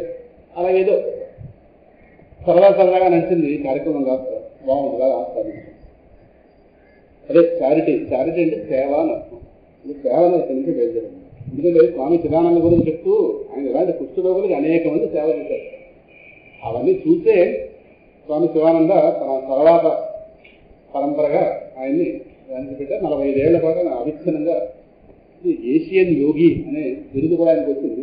ఎంతమంది కుష్ఠరోగులకు ఆయన వాళ్ళకి ఎందుకంటే వాళ్ళకి అలా రక్తం కారిపోతుంటాయి, వారికి ఏంటంటే డ్రెస్సింగ్ చేస్తుంటారు 3 రోజులు 4 రోజులు. ఆయన డ్రెస్సింగ్ చేసిన వాళ్ళకి కుష్ఠరోగం తగ్గిపోయింది. అచమత్కారం. ఎలా ఎదుర్కొంటారు? తగ్గే యోగం ఉన్నవాడు ఆయన చేత డ్రెస్సింగ్ చేయించుకున్నాడా? లేదు, ఈయన డ్రెస్సింగ్ చేయడం వాళ్ళు తగ్గిపోయిందో తెలియదు, కానీ మొత్తం మీద ఈయన డ్రెస్సింగ్ చేయగానే వాళ్ళు తగ్గిపోయింది అక్కడ. అవన్నీ చూస్తే మొత్తం మీద చాలా ఇలాగే హాస్పిటల్స్ ఎంతో సేవ చేశారు. అప్పుడు ఈ మహాత్ముల్లో ఏదో ఉంది గొప్పతనం అని చెప్పి అప్పుడు దగ్గర తెప్పించుకుని స్వామి శివానంద ఆయన సేవ చేసి తన తర్వాత ఆధిపత్యాన్ని ఆయనకి ఇచ్చారు. చరిత్రంతా రాజు గారు చెప్పారు. ఆయన పుట్టుక, ఆయన తల్లి తండ్రి ఎక్కడి నుంచి బయలుదేరారు. ఆయన కేరళకు సంబంధించినటువంటి ఒక బ్రాహ్మణ కుటుంబంలో వచ్చాడు మహానుభావుడు. అక్కడి నుంచి యోగ వేదాంతాలు ఏ విధంగా ఆయన ద్వారా ప్రచారం అయ్యే లోకం అంతా కూడా అనేది విశేషాలన్నీ కూడా చూసుకున్నాం. ఎందుకంటే చారిటీ అంటే సేవ. అంటే సేవ వల్ల మన దేహాత్మ భావన తగ్గుతుంది. ఇప్పుడు కూడా శివానందాశ్రమానికి వాళ్ళు ప్రతి ఏడాది కూడా 3 నెలల్లో 4 నెలల్లో ట్రైనింగ్ ఇస్తుంటారు వేదాంతంలో, యోగ వేదాంతంలో. వెళ్ళిన తర్వాత వాళ్ళు అక్కడ జాయిన్ అయిన స్టూడెంట్స్ చేత బాత్రూమ్లు కడిగిస్తారు. చెట్లు మొక్కలు పాటించడం, అంటే గార్డెన్ వర్క్ చేయించడం, ఆ విధంగా వెనకాల బాత్రూమ్ క్లీన్ చేస్తాం. దీనివల్ల గాంధీ గారు బాత్రూమ్ క్లీన్ చేస్తారు, మన చరిత్రలో ఉంది. ఎందుకంటే మన అహంకారం తగ్గేది ఇలాంటి పనుల దగ్గర. పెద్దవాళ్ళ సేవ ఎందుకు చేయమంటారంటే ఈ దేహాత్మభావం వంగుతుంది వాళ్ళ దగ్గర. రోగులు సేవ చేయడం ఎందుకు చేయడం వల్ల ఏంటంటే ఇది ఆత్మ ఔపమీయన సర్వత్ర సమంతుంది. ఎప్పుడు సినిమా స్థాయిలో తిరుగుతున్నాం అనుకోండి, ఆ దేహమే సత్యం అనిపిస్తుంది. ఓసారి ఇలాంటి వాడిని చూస్తే ఓహో ఇలాంటి దేహాలు కూడా ఉన్నాయి. మన బుద్ధుడు ఎలా మారాడు, వికాసుడు బుద్ధుడు ఎలా అయ్యాడు, ఇక ఇలాగే అయ్యాడు. ఒక రోగిని చూశాడు, ఒక సన్యాసిని చూశాడు, ఒక వృద్ధురాలను చూశాడు, ఒక శవాన్ని చూశాడు. ఈ 4 చూడగానే సిద్ధార్థుడు కాస్త బుద్ధుడు వచ్చాడు. అంతవరకు వాళ్ళ నాన్న ఆయన అంతఃపురం బయటకు దాటనివ్వడు. అన్ని భోగాలే ఉండేటట్టు వాతావరణం తిప్పాడు. ఈయన సన్యాసి అయిపోయి అవకాశం ఉంది, జాతకం బట్టి ముందే తెలిసిపోయింది. ఎక్కడ ఈయన గారికి ఎక్కడ వైరాగ్యం కలిగే సన్నివేశం రాకూడదు జీవితంలో. వాళ్ళ నాన్న ఎన్ని బందోబస్తులు పెట్టాడు. కానీ ఇంట్లో మేడమేకి పై మేడమే చూసేసరికి రోడ్డు మీద నడుతుంది. ఎవరు ఆపగలరు? ఇది అందమైన దేహం ఒకటేనా? కాదు, అది కూడా లోపల ఉంది. ఈ దేహం చివరికి అలా అవుతుందా? శవం వెళ్ళిపోయింది. వెనకాల వృద్ధురాలు, ఓహో వృద్ధాప్యం వచ్చేస్తున్న దేహాన్ని, ఓ సాధువు గారు వైరాగ్యం పొందినవాడు, ఒక రోగి దేహం అలా అయిపోతుంది, వృద్ధాప్యం వస్తే అలా అయిపోతుంది, ప్రాణం పోతే అలా అయిపోతుంది. వైరాగ్యం కలిగితే సాధువు తయారు. ఓహో ఇదా ఈ దేహం ముచ్చట అన్నాడు మహానుభావుడు సిద్ధార్థుడు బుద్ధుడు. కాబట్టి ఇంకా ఇది ఇప్పుడు జరగలేదు, ఒక 2000 సంవత్సరాల క్రితం ఇదే భారతదేశం జరిగింది. ఇప్పుడు చూస్తున్నాగా. అందువల్ల ఈ దేహం బాగోతుందని తెలియాలంటే అటువంటి దేహాన్ని చూడాలి. ఆ రోజు లాస్ట్ టైం వెళ్ళినప్పుడు మనస్సులో పాడేమైనటువంటి పిల్లల్ని చూసాం. హెరిడెన్ స్ప్రౌట్ ఆ స్కూల్కి వెళ్ళాం. ఆ పిల్లలకి బుద్ధి ఎదుగుదల లేదు, బుద్ధిమాంద్యం. అందువల్ల వాళ్ళ వయసు ఎదిగిపోతుంది, దేహం ఎదుగుతుంది. అటువంటి వాళ్ళకి గతంలో ఒక 3 నెలల క్రితం వాళ్ళ దగ్గరికి వెళ్ళాను, మేము ఇప్పుడు పోయాను. ఇప్పుడేమో వీళ్ళ బుద్ధి బాగానే ఉంది, దేహం బాగా. అదృష్టవంతులే. లేదా అన్నాను, మీ మనసు బాగుంటే వాక్ ఎలాగో మాట్లాడే శక్తి ఉంది కనుక హాయి భగవన్నామని చెప్పుకోవచ్చు. దేహమా ఎలాగో వాళ్ళు కేవలం చేస్తున్నారు, ఒక ఆసరా కల్పించారు, వేళకల్లా భోజనం పెడుతున్నారు. ఈ భాగ్యం కూడా లేని అభాగ్యులు ఓళ్ళు ఉన్నారు ప్రపంచంలో. ఈ ప్రేమ సమాజం ఎవరైతే నిర్మించారో, ఎవరైతే పరంపరగా నిర్వహిస్తున్నారో ముందు వాళ్ళందరికీ మనం కృతజ్ఞతలు చెప్పుకోవాలని చెప్పి ముందు వాళ్ళని అలా చెప్పించి, ఎందుకంటే వాళ్ళు ఎవరు ఆదరించకపోతే మనం ఆదరిస్తాము, మన రూపాయి కూడా ఏమో వాళ్ళు ఎవరు చేస్తున్నారు, ఎవరో ఒక దాపలు ఎవరు చెబుతూ ఎలా జరుగుతుంది. అది ప్రేమ సమాజం సంస్థ గత 100 ఏళ్ల పెట్టాలని నడుస్తుంది ఆ సంస్థ. అందువల్ల ఒక ఆదరణ తెల్లారు లేవగానే మనకంటే ఒక ఆసరా. మరుసటి పూట ఎలా వెళుతుంది భోజనం బెంగ లేదు కదా, ఏదో పెడుతున్నారు వాళ్ళకి బాగుంది. ఒక పప్పు పెడతారు, ఒక కూర పెట్టారు, సాంబారు పచ్చడి. నేను మనం ఏదో స్వీట్ పట్టుకెళ్ళాం, అది వేస్తాం, మొత్తం మీద ఏదో జరిగింది, వాళ్ళ తృప్తిగానే వెళ్ళారు. అనుకుంటాం కానీ దేహభావం తినేస్తుంది మనిషిని. బతికొండగా చంపిస్తే దేహభావం. ఆవు ప్రాణాన్ని పట్టుకుపోతుంది, బతికొండగా చంపిస్తే దేహభావం. మిగతా దేహాన్ని చూస్తారు బాగుంటాయి, పాప వాళ్ళకి ఆ దేహం సమస్య. నలుగురిలోకి రానివ్వరు వాళ్ళని. ఇంట్లో వాళ్ళే దూరంగా పెట్టించారు కదా ఇంటి దగ్గర.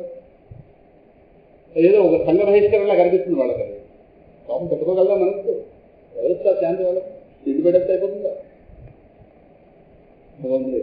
ఆ వచ్చిన అనారోగ్యాన్ని వాళ్ళు విముడ్చుకోగలగాలి కదా, కానీ వాళ్ళు యాక్సెప్ట్ చేయగలగాలి కదా. యాక్సెప్ట్ చేయకపోతే ఏమవుతారు? అందువల్ల వాళ్ళకి ఆ రామనామని చెప్పించి వాళ్ళకి ఆ తరహా వాళ్ళు ఏదో ధైర్యం తీసుకురావాలి అక్కడి నుంచి. ఎలా లేస్తే వాళ్ళకి శరీరం తప్పదు. అనుకున్నంత సులభం కాదు ఈ రాకడం. ఈ దేహాత్మభావం అనేది బాగుంది కాబట్టి వాటిని వేస్తున్నాం, కానీ ఈ దేహాలు ఎలాగైనా మారిపోయే అవకాశం ఉంది. అందువల్ల అన్ని బాగున్నవాడు ముందే ఆ పనిముట్లను సక్రమంగా ఉపయోగించుకుని సంసార వ్యవస్థ కావుతారు. దేహాన్ని నమ్మని ఎవరు చెప్పారు? ఏ క్షణం ఏ కంట పెడుతున్నది. ప్రాణం మన చేతుల్లో లేదు. ఇకచ్చి మన చేతుల్లో ఉన్నది బుద్ధి అంటూ ఉంటే మనస్సు మన చేతుల్లో. దీన్ని సక్రమంగా ఉపయోగించుకుంటే భగవంతుడు జ్ఞానం ఇచ్చాడు, లేదా ఫెయిల్ అయ్యామా మంచి దేహాలు వస్తాయి. మంచి దేహాలంటూ వస్తే అప్పుడు సాధనకు ఉపయోగపడతాయి. అందుకే ఆత్మ ఔపమీయన సర్వత్ర సమంతస్థితి. తమతో పోల్చుకునే అవతల వాళ్ళ సుఖాన్ని దుఃఖాన్ని విస్తరించడం, ప్రపంచం మొత్తాన్ని విస్తరించడం. ఎందుకంటే ఇక్కడ ఆత్మ ఔపమీయన అంటే అక్కడ ఆత్మ అంటే దేహం కాదు. అక్కడ ఏదైతే అనంత వస్తుందని హృదయంలో టచ్ అయిందో లోపల దాంతో పోల్చుకుని వాడు దాని స్థాయిలో ఉంటేనే ప్రేమించగలడు. కానీ వాడు గుర్తుపెట్టుకుంటే మనం దేహంగా ఉన్నంతగానే ఎవరిని ప్రేమించలేము. ప్రేమ అన్నది దేహస్థాయి కాదు, ఆత్మస్థాయి. నేను దేహస్థాయిలో ఉన్నంత వరకు నాకు ఈ దేహానికి అనుకూలంగా నలుగురినే ప్రేమించడం అంతే. 5వ వాడిని అసలు గానే ఉండవు. ప్రేమ అవదది, ఇష్టం. ఇష్టానికి హద్దులు ఉంటాయి, ప్రేమ హద్దులు ఉంటాయి. ప్రేమ హద్దులేంటి? ఇది ప్రేమకి ఎందుకు హద్దులు ఉండవంటే ప్రేమ ఆత్మస్థాయి, ఆత్మ హద్దులు లేవుగా. అందువల్ల ఆత్మ అనగా అనంతం కనుక అందరూ అందులో చేస్తారు. ప్రేమ అదే దేహము దేహస్థాయిలోకి వచ్చే ఇష్టము నలుగురు ముగ్గురు నలుగురు, దీనికి పుట్టినవాళ్ళు దీనికి అన్నవాళ్ళు దీనికి కూడా పుట్టినవాళ్ళు అంతే, అక్కడితో సరే ఎలా పరిమితుంది. అది ప్రేమ ఎలా అవుతుంది? అది కండిషనల్ లవ్. ఇష్టం అంటే కండిషనల్ లవ్, ఇదో అన్కండిషనల్ లవ్. నువ్వు అది ఇస్తావా లేదా అని కాదు, జ్ఞాని ప్రేమించడమే. అందువల్ల ఆత్మ ఔపమ్యేనా, ఆత్మ అంటే కదా చెప్పినట్టుగా ఆ అనంత వస్తువు ఏదైతే ఉందో తాను ఏ ఆత్మ వస్తువు అయి ఉన్నాడో ఆ ఆత్మ వస్తువు స్థాయిలోంచి పోల్చుకుని చూస్తే వాడు ఆత్మే. ఇప్పుడు ఆ కుష్ఠరోగంలో ఆ కుష్ఠ దేహం ఉన్నటువంటి వాడు ఆత్మే. వాడు ఆ దేహాన్ని నేను అనుకుంటున్నాడు, అజ్ఞానం వద్దు, నేను ఈ దేహాన్ని నేను అనుకుంటున్నాను. ఈ నేను అనుకోవడం వల్ల మా ఇద్దరి మధ్య ఒక పార్టీషన్ వచ్చింది. కానీ వాడి బ్రహ్మజ్ఞానం కలిగిపోతే వాడు నన్ను ప్రేమిస్తాడు. అప్పుడు నాకు బుద్ధి వస్తుంది, ఈ దేహం చూసి గుర్తుపోతున్నానే. వాడి బ్రహ్మజ్ఞానం కలిగిపోయింది అనుకుంటే వాడు నన్ను ప్రేమించడం ప్రారంభిస్తాడు. నేను వాడి రూపాయి ఇవ్వను కదా, నాకు అప్పుడు బుద్ధి వస్తుంది. ఏం చేస్తాం, వాడి దేహాత్మబుద్ధి వాడిని తినేస్తుంది, నా దేహాత్మబుద్ధి నన్ను. దేహాత్మబుద్ధి సమస్య తప్పించి జ్ఞానం కలిగితే ఆకాశాల మధ్య భేదం ఉందండి, గోడల మధ్య భేదం ఉందేమో కానీ ఆకాశాల మధ్య భేదం లేదు. అన్ని గోడల దేహం అది ఒకటి, అన్ని దేహాల్లో ఉన్నది ఒకటే. ఎందుకు సుశుద్ధిలో వాడే స్థితి పొందుతున్నాడు, నేను ఆ స్థితి పొందుతున్నాను. మెలకువలోనే కదా తేడా వస్తుంది. వాడు కుష్ఠులోకి నేనేమో అందంగా ఉన్నాను, ఈ వికారాలు ఎందుకు వస్తున్నాయి మెలకువలో. అందువల్ల ఆత్మ ఔపమ్యేన సర్వత్ర సమం పశ్యతి, సుఖం వా యది వా దుఃఖం యోగి. అంటే వాళ్ళ ఆత్మదృష్టితో అవతల వాడిని ఆత్మదృష్టితో చూసి, వీళ్ళకి ఆత్మదృష్టిని వాళ్ళకి లేదుగా. ఇది తుకారాం అడిగాడు కదా పాండురంగండి, నాకు నువ్వు చాలా భక్తి ఇచ్చావు, ఆ ఉన్న భక్తి కొద్ది నేను ఎన్ని దుఃఖాలను భరించగలను. పాపం లోకంలో ఉన్నవాడు భరించలేదు, వాళ్ళ దుఃఖాలను నాకు ఇచ్చి నా సుఖాలు వాళ్ళకి ఇచ్చి. ఎవరుతాడు ఇలా ఎవరైనా అడిగామా? నేనా నాకు ఎన్ని దుఃఖాలు ఇచ్చినా భరించగలను. ఎలా భరించగలవు?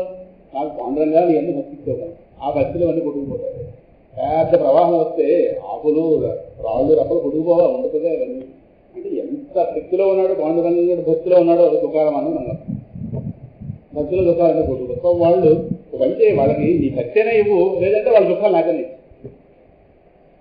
వాళ్ళకి అన్ని సుఖాలు ఇవ్వు. ఎవరు ప్రేమించారు? తన కొట్టుకున్న పాండురంగం అంటే విశ్వస్వరూపుడిగా అర్థం చేసుకున్నాడు ఇలా ప్రార్థించగలడు. కానీ వాటితో ఆరాధింపబడుతున్న ఆ పాండురంగుడు కాస్తూ విగ్రహాన్ని పరిమితులైతే వాడు కూడా ఇలా ఇలా ప్రార్థించలేదు. తన యథార్థంగా అర్థం చేసుకున్నవాడు, తన విశ్వస్వరూపంగా అర్థం చేసుకున్నాడు. పాండురంగుడు తుకారాం కీర్తనలో ఒక కీర్తన ఉంటుందండి, సేమ్ ఇదే. ఈ విశ్వం అనేటటువంటి వృక్షానికి నువ్వు బీజము అనేటువంటి అర్థంతో ఒక కీర్తన వస్తుంది. ధాన్యం వేస్తాం, ధాన్యం వేస్తే అవి కాస్త మొలకలు వస్తాయి కదా, విత్తనాలే. కానీ ఆ వృక్షం ఎలా రకరకాల బొమ్మలు గమ్మలు. అలాగే నీవనే విత్తనంలోంచి లేచిందయ్యా వృక్షం అనేటటువంటి ఈ ప్రపంచం అనే వృక్షము అని తుకారాం కీర్తన ఉంది. అంటే తుకారాం అర్థం చేసుకున్నాడు పాండురంగండి, విశ్వస్వరూపుడు అర్థం చేసుకున్నాడు. కాబట్టి ఈ ప్రార్థన చేయాలి, వాళ్ళ దుఃఖాలను నటించేస్తాయి. నారాయణ భట్టాత్రే మనం రాసుకున్న పుస్తకంలో ఉంది కదా, వాళ్ళ గురువు గారికి కుష్ఠవ్యాధి వస్తే, నారాయణ భట్టాత్రే కేరళ గురువాయూర్ టెంపుల్ చెందిన భక్తుడు, వాళ్ళ గురువు గారు తన వేదాంత నేర్పిన గురువు గారికి తట్టుకోలేని వ్యాధి వస్తుంది, పక్షవాద వ్యాధి, భరించలేని బాధ. అప్పుడు ఆయన గురువాయూరు కృష్ణుని ప్రార్థించాట, గురువు గారు బాగా చూడలేకపోతే ఆ వ్యాధి నాకు ఇచ్చి నా ఆరోగ్యం ఆయనకి ఇచ్చారు, ఈయన గారు అదే మారుతుంది. అప్పుడు ఈయన బాధపడలేకపోతున్నారు, గురువుగారులో ఉన్నారు, ఈయన వచ్చింది పక్షవాత వ్యాధి. ఎవరికైనా వ్యాధే కదా, మనం అయితే ఏమంటాం, మా గురువు గారు మళ్ళీ గురువు గారు ఇచ్చి బాబు నాది మళ్ళీ అంటాం. కానీ అలా లేదు. అదే నారాయణ భట్ట, బాబు ఎవరి వాళ్ళు ఇచ్చి బాబు ఎవరి వాటాలు వాళ్ళు ఇచ్చి బాబు, ఇది అడిగాను కానీ మా గురువు గారు వ్యాధి నా గురువు గారు ఇచ్చి అనలేదు. మళ్ళీ వ్యాధి ఎవరికైనా వ్యాధి, ఈ వ్యాధి నేను పోగొట్టుకుంటానుండు అని చెప్పి భాగవతాన్ని మళ్ళీ ఒకసారి పునః స్మరించి తన భాషలో మొత్తం భాగవతాన్ని పరమాత్మకు వినిపించాడు. మనం 1000 దశకములు, దశకం అంటే ఒక్కదానికి 10 శ్లోకాలు ఉంటాయి. మొత్తం భాగవతాన్ని తన భాషలోకి మార్చి సంస్కృతం ఆ పండితుడు రోజు ఆ గురువాయూర్ కృష్ణుడు ఎదుర్కొన్న మండపం ఉంటుంది, ఆ మండపంలో కూర్చుని ఆయన వినిపించేవాడు. మొత్తం 1000 దశకాలు అయ్యే. అందుకే నారాయణ భట్టాత్రేయ రాసినటువంటి శ్రీమన్నారాయణీయం ఏదైతే ఉందో అది కేరళలో ప్రతి ఇంట్లో ఉంటుంది. గ్రంథం ఎవడైనా అనారోగ్యం బాధపడుతుంటే ఆ తలడా కింద పెడతారు విధంగా, ఆ కింద పెట్టి పడుకుంటే రోగం పోతుంది. చాలా మందికి ఆ విషయం తెలుసు. ఇంట్లో శ్రీమన్నారాయణ గ్రంథాన్ని పెట్టుకుంటారు. 1032 శ్లోకాలు ఎంత వస్తుంది మొత్తం భాగవతం. అది చేశారు. రోగాలు ఎగిరిపోతాయి. అటువంటి ఫలితాన్ని చూసిన మహానుభావులు ఉన్నారు ఈ లోకంలో. సుఖంగా ఎదువా దుఃఖం సయోగి బ్రహ్మవత. ఈ శ్లోకం కూడా ఒకసారి మా గురువు గారిని స్మరించుకోవాలి. బ్రహ్మశ్రీ అప్పల్లో సోమేశ్వర గారు, ఆయనకు భగవద్గీతలో ఇష్టమైన శ్లోకం. ఒక సందర్భంలో అడిగాను, ఇష్టమైన శ్లోకం ఆత్మ ఔపమ్యేన సర్వత్ర సమం పశ్యతి యోర్జున సుఖం వా ఎదువా దుఃఖం సయోగి బ్రహ్మవత. అందుకే పెద్దవాళ్ళు అయిన వాళ్ళు పిల్లలకి బాధ్యతగా ఈ చారిటీ అనేది నేర్పాలి. సేవా కార్యక్రమం నేర్పడం అహంకారం తగ్గుతుంది. అందుకే మన సంప్రదాయంలో కూడా ఉంది, సాధకులైన వాళ్ళు కనీసం నెలలో ఒకసారి సార్ శ్మశానంకి వెళ్ళండి, ఒకసారి సార్ హాస్పిటల్కి వెళ్ళండి. హాస్పిటల్ సేవకు వెళితే ఆ రోగుల సమస్య ఏంటి అర్థం. ఒకసారి పిచ్చాసుపత్రికి వెళ్తే పిచ్చివాడిని చూస్తే మన బ్రతికి ఎంత గొప్పతామని. రాజుగారు చెప్తాను, నెక్స్ట్ టైం ఎప్పుడైనా సరే పిచ్చాసుపత్రిలో పెడదామండి, అక్కడ వాళ్ళు వెళ్ళి చేద్దాం. మన డాక్టర్గానే ఏర్పాటు చేస్తాం. మనలాగే ఉంటారు చూస్తూ, దగ్గరికి వెళ్తే అప్పుడు ఉంది వాళ్ళు చంపేస్తారు. మానసిక రోగులు అలా గొలుసులు కేడేస్తారు. వాళ్ళు ఇంకా శుద్ధి మించిపోతే అతను కథలు ఎవరు, అదో గొలుసు ఇదో గొలుసు మంత్రం చేస్తారు. వాళ్ళ దగ్గర భోజనం పెట్టడానికి 4 వెళ్తారు, చెదగొడతారు, పట్టుకుని కథలు ఇస్తుంది. అన్నం పెట్టకపోతే మరి తెచ్చుకోరా. అందువల్ల ఆ భయం కొద్ది వాళ్ళు తింటారు. ఒకరు వెళితే వీడి పని ఉంది, 4-5 వెళ్తారు సమాజంలో కర్రలు ఇలా పట్టుకుంటారు. ఆ భయం కొద్ది భోజనం అన్నం తింటారు. చూడండి, బాగానే ఉంది కదండి అంటాం మనం. బాగానే ఉందో దగ్గరికి వెళ్తే తెలుసు. పెద్దపులు కూడా బాగానే ఉంటుంది, దగ్గరికి వెళ్తే అప్పుడు ఇరిటేషన్ ఉంటుంది లోపల. వాళ్ళకి ఆ ఇరిటేషన్ అయితే ఏం చేస్తారు, మానసిక ఎన్నున్నాయో ప్రపంచంలో అవి చూస్తే మన బ్రతుకులు మనకు అర్థం అవుతుంది. అప్పుడు దీన్ని ఎలా అయింది సక్రమంగా వాడుకోవాలి. అక్రమంగా వాడుకుంటే నష్టపోతుంది. అక్రమంగా వాడుకున్న వాళ్ళు ఆ దుస్థితి పొందుతున్నారు. సక్రమంగా వాడుకుని దీన్ని ఎలా కడతీర్చుకోవాలి. యోగి అప్పుడు అర్జునుడు అడిగాడు, త్వయా ప్రోక్త యోగ అయం యోగ సామ్యేన మధుసూదన ఏతస్యాహం న పశ్యామి చంచలత్వాత్ స్థితి. అయ్యా ఎంతసేపు బోధించినటువంటి యోగం అంటే భగవదైక్యము, ఆత్మైక్యము ఏదైతే ఉందో అది సాధించాలంటే మనోనిశ్చలత్వం కావాలి. మనస్సుకి ఒక నిలకడ కావాలి. అంటే మనస్సుకి నిలకడ, మనోనిశ్చలత్వం అనే దాని చేత పొందవలసినటువంటి ఏ యోగం అయితే ఉపదేశించేవో దాని యొక్క ఆనుపానాలు నేను అర్థం చేసుకోలేకపోతున్నాను. కారణం ఏంటంటే నా మనసు స్థిరంగా, నా మనసు నిలకడలేదుగా. నా మనసు యొక్క చపలత్వం వల్ల నువ్వు దేని గురించి చెప్పు, మనసు నిశ్చలంగా ఉంచుకునే కారణం చేత ఏదైతే బ్రహ్మానందానుభూతి కలుగుతుందని చెప్పేవో దాని వద్ద అర్థం చేసుకోవాలా. నా మనసు నిలకడలేదుగా. ఏది మనసు నిలకడలేదు? 2 కారణాలు. మనసు సహజంగా లక్షణం చపలత్వం. 2 యుద్ధం ప్రారంభంలో ఉన్నాడు మానవుడు. మరి క్షణాలు తలకాయలు ఉంటాయో ఉండవో తెలియని లెక్క, తెలియని పరిస్థితి. యుద్ధంలో ఉన్నవాడు బోధించాడు. మనం కూడా ఇంట్లో పెట్టుకుని భగవద్గీత వింటామా?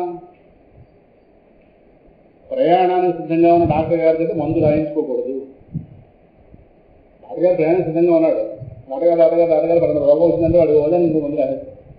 విరోధం తగ్గడానికి మందు రాయండి అంటే బాధపడుతుంది. ఇంక వాడి మళ్ళీ బస్సు ట్రైన్ దిగేదాకా మనం ఎక్కడ కొనుక్కోవడం అంతే.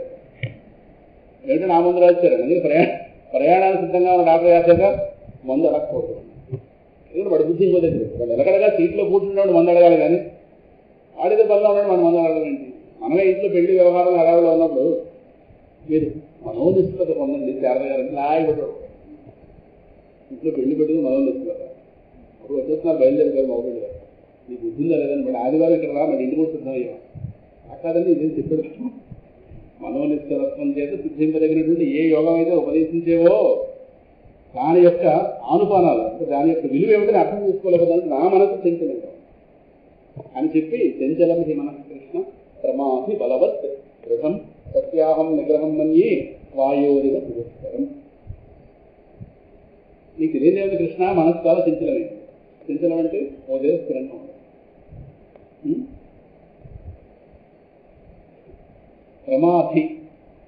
ప్రమాధి అంటే మథనము. అంటే అది చాలా శోభ పెట్టేస్తుంది. తెలియని వల్ల విన్నారేంటి అలాగా? రమణ మహర్షి గారు ఇది మనసు గురించి విన్నట్టు ఉంది. ఆయన తెలియని మనసు. ఆయన రమణ మహర్షి గారు మనసు గురించి చెప్పాలా? ఆయన చెప్పేవాడు మనసు గురించి ఎక్కడి నుంచి చూపించంటారు. ఆయన లేదు. మనంత ఆశ్చర్యపోక దాని గురించి ఏమేది. ఎందుకంటే ప్రమాది అంటే శోభం. శోభ అంటే అల్లకల్లోలాలు సృష్టిస్తుంది హృదయం. శోభ అంటే అల్లకల్లోలం. సముద్రం అల్లకల్లోలంగా ఉండడం అనేది తుఫాన్లను చూడగలం. ఇక్కడ రోజు తుఫాను కాదు, క్షణక్షణం తుఫాను. అల్లకల్లోలం శోభ. ప్రమాది అంటే అది శోభ. తర్వాత బలవత్ దృఢం. 2 పదాలు వాడాడు. బలవంత్ అంట చాలా చాలా బలమైనది. 2 దృఢం. 2 ఉంటాయి కదా. 2 వాడాడు ఆయన. అంటే ఏదో పదం వేయాలి కాబట్టి వేసాడా? బలవత్ దృఢం. బలవత్ దృఢం 2 ఉంటాయి కదా. చిన్న తేడా ఉంది. కాబట్టి ఇప్పుడు ఈ ప్రపంచంలో దృఢంగా ఉన్నవాళ్ళు చాలా మంది ఉంటారు. దృఢంగా ఉన్నవాళ్ళు అందరూ బలంగా ఉన్నవాళ్ళు. ఇప్పుడు నేను దృఢంగా ఉన్నవాడిని ఏనుగులు లాగలనా? ఏనుగు నన్ను కాదు, నాలుగు వాళ్ళు 50 మంది లాగేస్తుంది. అది బలం. దృఢమో బలమో దాని దగ్గర ఉంది. నా దగ్గర దృఢం మాత్రమే ఉంది. నేను కేవలం లాగగలను సులభంగా. ఏనుగును అవకాశం ఉంది. అందువల్ల దృఢమో బలం దాని దగ్గర ఉంది. బలం అంటే అవతల వాడిని స్వాధీనం చేసుకోగలిగే శక్తి. దృఢం అంటే మనకు సంబంధించినటువంటి ఇన్నర్గా మనకు సంబంధించినటువంటి గుణం ఏదైతే ఉందో అది దృఢత్వం. చాలు మన పనులు మనం చేసుకోవడం. ఆ మాత్రం వేడి నీళ్ళకి ఎత్తగలం కదా. దృఢత్వం అయితే అది కూడా లేదు కదా. ఒక్కొక్కరు దింపగలం. చేయాలా ఇళ్ళల్లో ఇవన్నీ పర్మిట్స్ ఎలా సామాన్లు పడేస్తే సర్దుకోగలం. దృఢంగా ఉంటేనే చేయగలం కదా. కానీ బలం అన్ని చేయగలం. బలం అంటే అవతల వాడిని కూడా స్వాధీనించుకోగలం. మనసు దృఢం. ఎలాంటి వాడిని కోల్పోతారు. చక్రవర్తినైనా పడకూడదు. అందరినీ సంహరించినటువంటి వాడినైనా పడకూడదు. ఎవరైనా సామాన్యుడు సరే అలాగే చెప్పట్లేదు. సరేనా? ఇలాగ మైక్ టైసన్ హైసన్ వీళ్ళ కూడా పడకూడదు. వాళ్ళు కూడా మనసులో రోగాలు చాలా కూలిపోతున్నారు. అది గెలవలేక ఇది గెలవలేక ఇది గెలవ. ఇప్పుడు అది బలం ఉంది శరీరానికి. యుగకాయుడే అవసరం ఇలాగా ఈ పటం కాబట్టి విచ్చిగండి ఐరన్ ఆ మాత్రం బలవంతుడు. కానీ వాడి మనసు కూడా కొన్ని సమయాలు కొన్ని సందర్భాల్లో వాడికి ఇష్టమైన వాళ్ళు ఎవరో పోయారనుకోండి జీవితంలో అయిపోయింది. బలం ఉండి ఏం చేసుకుంటాడు? పడదోస్తుందా వాడిని? ఎలాంటి వాళ్ళైనా పడదోస్తుంది. అంటే అంటుంటారు ఏమన్నా ఆరోగ్యంగా ఉన్నారు, ఏం అలా ఉన్నారండి, మనకు పడదోస్తుంది. ఆరోగ్యంగా ఉన్నాడు, నడగడు శుభ్రం తింటున్నాడు. ఏమిటోనండి అని ఆకలేస్తుంది. నాటగారు ముందు అడిగేది ఆకలేస్తుందని. ఆకలేస్తే నాటగారు 3 పూట్ల బాగానే వెళ్తుంది లోపలికి. ఎందుకు ఎలా ఉంటున్నారు? మనకు కోల్పోతుంది. బెంగండి లోపల. ఏమిటి బెంగ? ఏదో అంటే అక్కడ ఎవరి స్వాధీనంలో ఉన్నాడు? మనిషి స్వాధీనం. దృఢకాయుడే బాగానే ఉంది. ఇలాగా యోగా చేస్తున్నాడు బాగానే ఉంది. అదే బాగానే ఉంది. మనస్సు అందుకే పతంజలి మహర్షి కేవలం యోగానైనా శరీరానికి పరిమితం చేయలేదు. మనస్సును కూడా లింక్ అవుతుంది. శరీరానికి మనస్సుకి లింక్ మధ్యలో ప్రాణం. ఆ ప్రాణాన్ని దానిని ఇదిగో ప్రాణాయామ ప్రక్రియ ద్వారా మనసు అదుపులోకి తెచ్చుకొని మొత్తం 3ంటిని ఒక సమరేఖలోకి ఒక స్ట్రైట్ లైన్లోకి తీసుకొచ్చే ప్రక్రియ మహానుభావుడు ఆ యోగాసనాల కోసం పెట్టారు. దాన్ని సూర్య నమస్కారాలతో నిబద్ధం చేసి ఆయన దయ వల్ల ఒక పక్క దేహానికి ఆరోగ్యం, ఇంకో పక్క మనస్సుకి కుదురు జ్ఞానము. సూర్యుడు బుద్ధి ప్రచోదనం కలిగిస్తాడు. ధియో యోనః ప్రచోదయ. కేవలం దేహమే పెరిగి బుద్ధి పెరగలేదు అనుకోండి. వాడి దేనికి ఏనుగు వాడికి తేడా లేదు. బుద్ధి పెరగాల. బుద్ధి పెరిగి దేహం లేకపోతే అదో సమస్య. ఎందుకంటే వ్యవహారంగా వాడు వాడు చేసుకోవాలి కదా. అందువల్ల అటు దేహానికి సంబంధించిన ఆరోగ్యం, బుద్ధికి సంబంధించిన మానసిక ఆరోగ్యం రెండూ కూడా ఇచ్చేటటువంటి సూర్యుడితో సూర్య నమస్కారం రూపంలో లింక్ పెట్టి ఆ మహానుభావుడు 3ంటిని ఒక ప్లాట్ఫామ్ మీద చేయడానికి, మనస్సు ప్రాణం దేహం 3ంటిని ఒక ప్లాట్ఫామ్ మీద తీసుకురావడానికి పతంజలి మహర్షి చేసింది యోగాసనాలు. దానికి 12 సూర్యుడి నామాలు లింకప్ పెట్టి ఓ మిత్రాయ నమః, ఓ రవయే నమః, హిరణ్యగర్భాయ నమః, మరీచయే నమః ఎందుకు ఇవన్నీ పెట్టడం? సూర్యుడు లింక్ ఎందుకు? ఆయన తెలియదా సూర్యుడు లింక్ ఎందుకు? బుద్ధి ప్రదాత, జ్ఞానప్రదాత. సూర్యుడు ఆరోగ్య ప్రదాత, జ్ఞానప్రదాత. జీవితం బాగా వెళ్ళాలంటే దేహము బాగుండాలి, బుద్ధి బాగుండాలి. బుద్ధికి మంచి ఆలోచన రావాలి. వివేకానంద మాట ఉంది కదా, నేను అక్కడ ఓడవి చూశాను. Let good thought comes to our mind from all sides. Vivekananda నాకు అన్ని వైపుల నుంచి నా మనసులోకి మంచి ఆలోచనలు రావాలి. వివేకానంద మాట వారిని చదివాను. Let good thought comes from all sides in our mind. ఆ మాట వివేకానంద అన్ని వైపుల నుంచి నా మనసులోకి మంచి ఆలోచనలు రావాలి. చెడ్డ ఆలోచన నా మనసులోకి వెళ్ళలేకూడదు. ఇది మంచి ఆలోచన కదా. ఇది బాగుండాలి కదా. మళ్ళీ ప్రాణశక్తి ఉండాలి. ఇది బాడీ ఫిట్నెస్ ఉండాలి. ప్రాణం చక్కగా ఎక్కడెక్కడ ఏ ఏ అవయవాలు ఎంత ఉండాలో అంత కరెక్ట్గా లోపల ఉంటే అప్పుడు ఆ బాడీ ఫిట్నెస్, అప్పుడు ఆ దేహం ద్వారా చక్కగా స్నానం చేసుకోవచ్చు. ఇప్పుడు ఒంటి బొటన వేలు దేహం మొత్తం నిలబెట్టాడా? అలా నిలబెట్టాడు. ఒంటి బొటన వేలు కుడిగాలు ఒంటి బొటన వేలు దేహం మొత్తం నిలబెట్టి 10,000 దివ్య సంవత్సరాలు కథ చేశారు. లేదా అరణ్యాల్లో ఆ మంథర పర్వతం ఆ లోయల్లోకి దిగి ఎక్కడ ఉత్తరం వచ్చాడా? ఉత్తరం వచ్చేస్తాడు. ఆ బ్రహ్మగారు 10,000 సంవత్సరాలు తపస్సు చేస్తే బ్రహ్మగారు వస్తాడు. అంత వరం ఇచ్చాడంటే అంత తపస్సు చేశాడు కాబట్టి ఏమి చేయలేదు, ఎందుకు చేస్తాడు? ఇంత దేవతలు దిక్పాలకులు ఎవరు హిరణ్యగర్భుని కనీసం వాడు ఒంటికి దోహం కూడా తీరేశారు. మళ్ళీ పరమాత్మ అంతరవాడు ఆ సర్వస్వరూపుడైన వాడు రావాల్సి వచ్చింది. కానీ ఈ యోగ ఎవరు చంపగలిగారా? పడతారం అయిందా? వాడు పేరెత్తే ఇంద్రుడు జ్వరం పెట్టుకున్నారు. మనం ఒక కాలు మీద నిలబడలేము, ఇంక దేహం మొత్తాన్ని బొటన వేలు మీద ఊహించని కాబట్టి పుడుతుంది. అది వీళ్ళు జరిగినవే. వ్యాసులు వారు అబద్ధం రాస్తారా? భాగవతంలో పాదాంగుష్టాశ్రిత అనే పదం ఉంది. పాద అంగుష్ట ఆశ్రిత వాళ్ళే సాధించారు. అందువల్ల చంచలం హి మనఃకృష్ణ ప్రమాసి బలవత్ దృఢం. అర్థమైంది కదా. బలానికి దృఢానికి తేడా. సత్యాహం నిగ్రహం మన్యే వాయోరివ సుదుష్కరం. గాలిని ఎలాగైతే అణిచిపెట్టడం సాధ్యం కాదు, మనసు నిగ్రహించడం కూడా కష్టసాధ్యం నేను అనుకుంటున్నాను. సత్యాహం నిగ్రహం అసాధ్యం అనలేదు, నిగ్రహించడం కష్టం అనుకుంటున్నాను అన్నాడు. ఎందుకంటే అసాధ్యమే మాట పరమాత్మ చెప్పడు కదా. పరమాత్మ చెప్పుకుంటూ వస్తున్నాడు మనసుకు నిగ్రహం సాధించిన వాళ్ళు ఏదేదని అంటే అది ఎవరికో సాధ్యమైనది ప్రపంచంలో, నాకు సాధ్యం. అందరికీ సాధ్యం అవడం అంత సులభం కాదు. అందువల్ల అదే అసాధ్యంలా కనిపిస్తుంది అనలేదు. దాన్ని నిగ్రహించడం కష్ట సాధ్యం కదా కృష్ణ అనగానే స్వామి గారితో ఈ అభిప్రాయంతో కలిసి అసంశయం మహాబాహో మనో దుర్నిగ్రహం చలం అభ్యాసేనత కౌంతేయ వైరాగ్యేణ. మనసుకు నిగ్రహం తేవాలంటే ప్రధానమైనది వైరాగ్యం.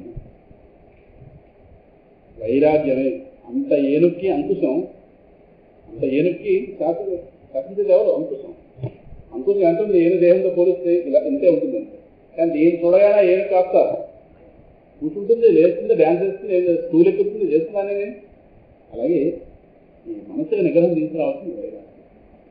అక్కడ రెండు చెప్పాడు పరమాత్మ. అభ్యాసేనతు కౌంతేయ వైరాగ్యేణ. కొంతమంది వ్యాఖ్యానం అభ్యాస వైరాగ్యములు అని వేరు వేరుగా చెప్పారు. అభ్యాసము వైరాగ్యం. వైరాగ్యము అంటే బయటికి వెళ్లే మనస్సును బయటికి వెళ్ళకుండా ఆపడం.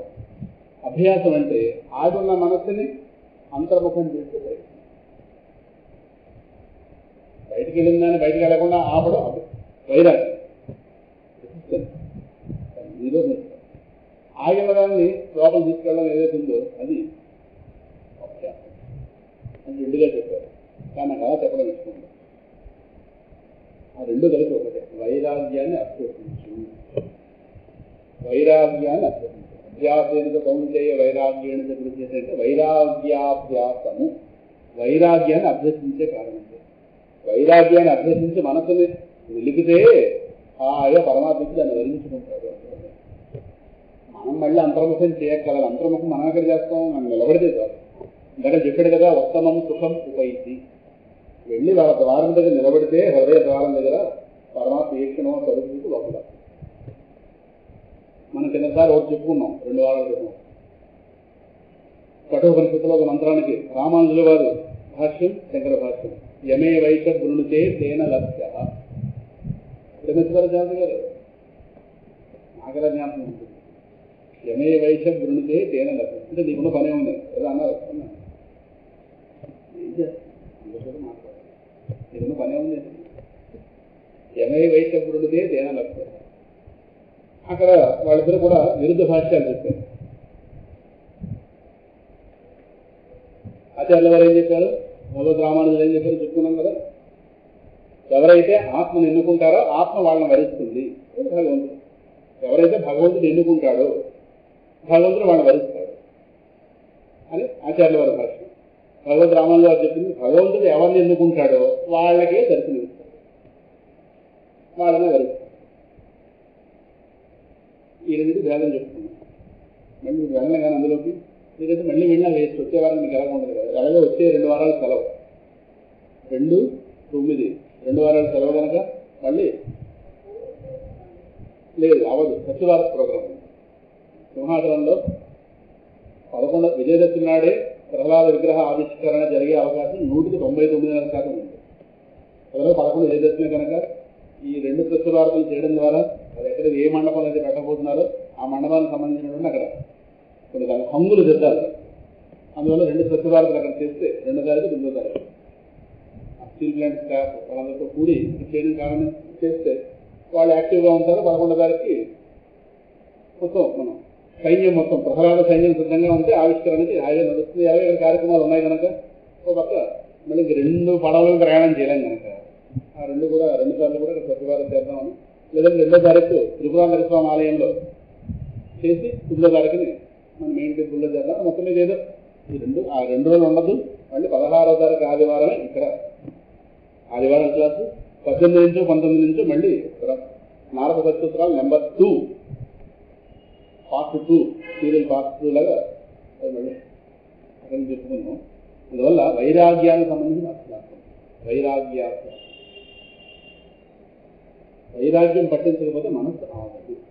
సత్య సుఖం నా కరోతి విరాగ. ఆచార్యుల వారు ఎదుగోవిందని చెప్పారు, సత్య సుఖం నా కరోతి విరాగ. వైరాగ్యం ఎవరు సుఖం చేస్తారు అంటే సుఖం కావాలన్నవాళ్ళు వైరాగ్యాన్ని పొందాలి. వైరాగ్యం అంటే ఏదో కాకాయం తొడిగి కూడా పిచ్చి పిచ్చి ఆలోచన బుర్రలో తీసి వైరాగ్యం శక్తిమించితే వాళ్ళు అక్కడ వెళ్తారు, వేరే సరే. వైరాగ్యము అంటే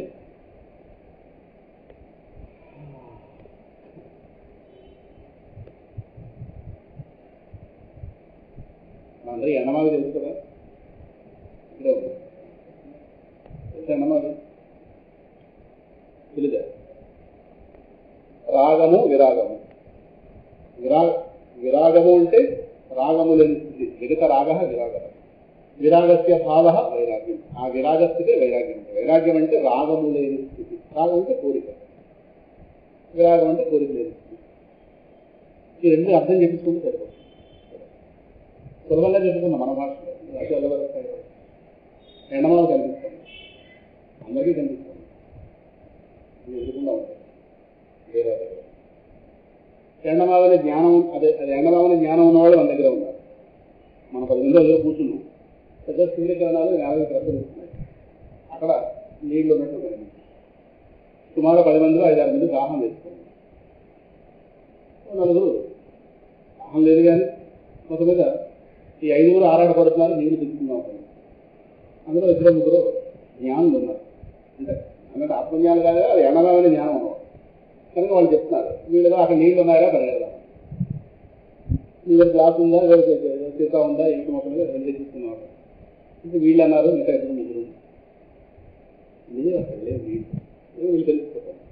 వీళ్ళు వెళ్ళి చూసి రాలేదు. వీళ్ళు ఎక్కడ కూర్చున్నారు, వీళ్ళు ఎక్కడ అందరూ ఉదయం కూర్చున్నారు. ఒక చెట్టు వీళ్ళు ఇక్కడ బాల్ పడిపోయింది, అక్కడ నీళ్ళు లేదు.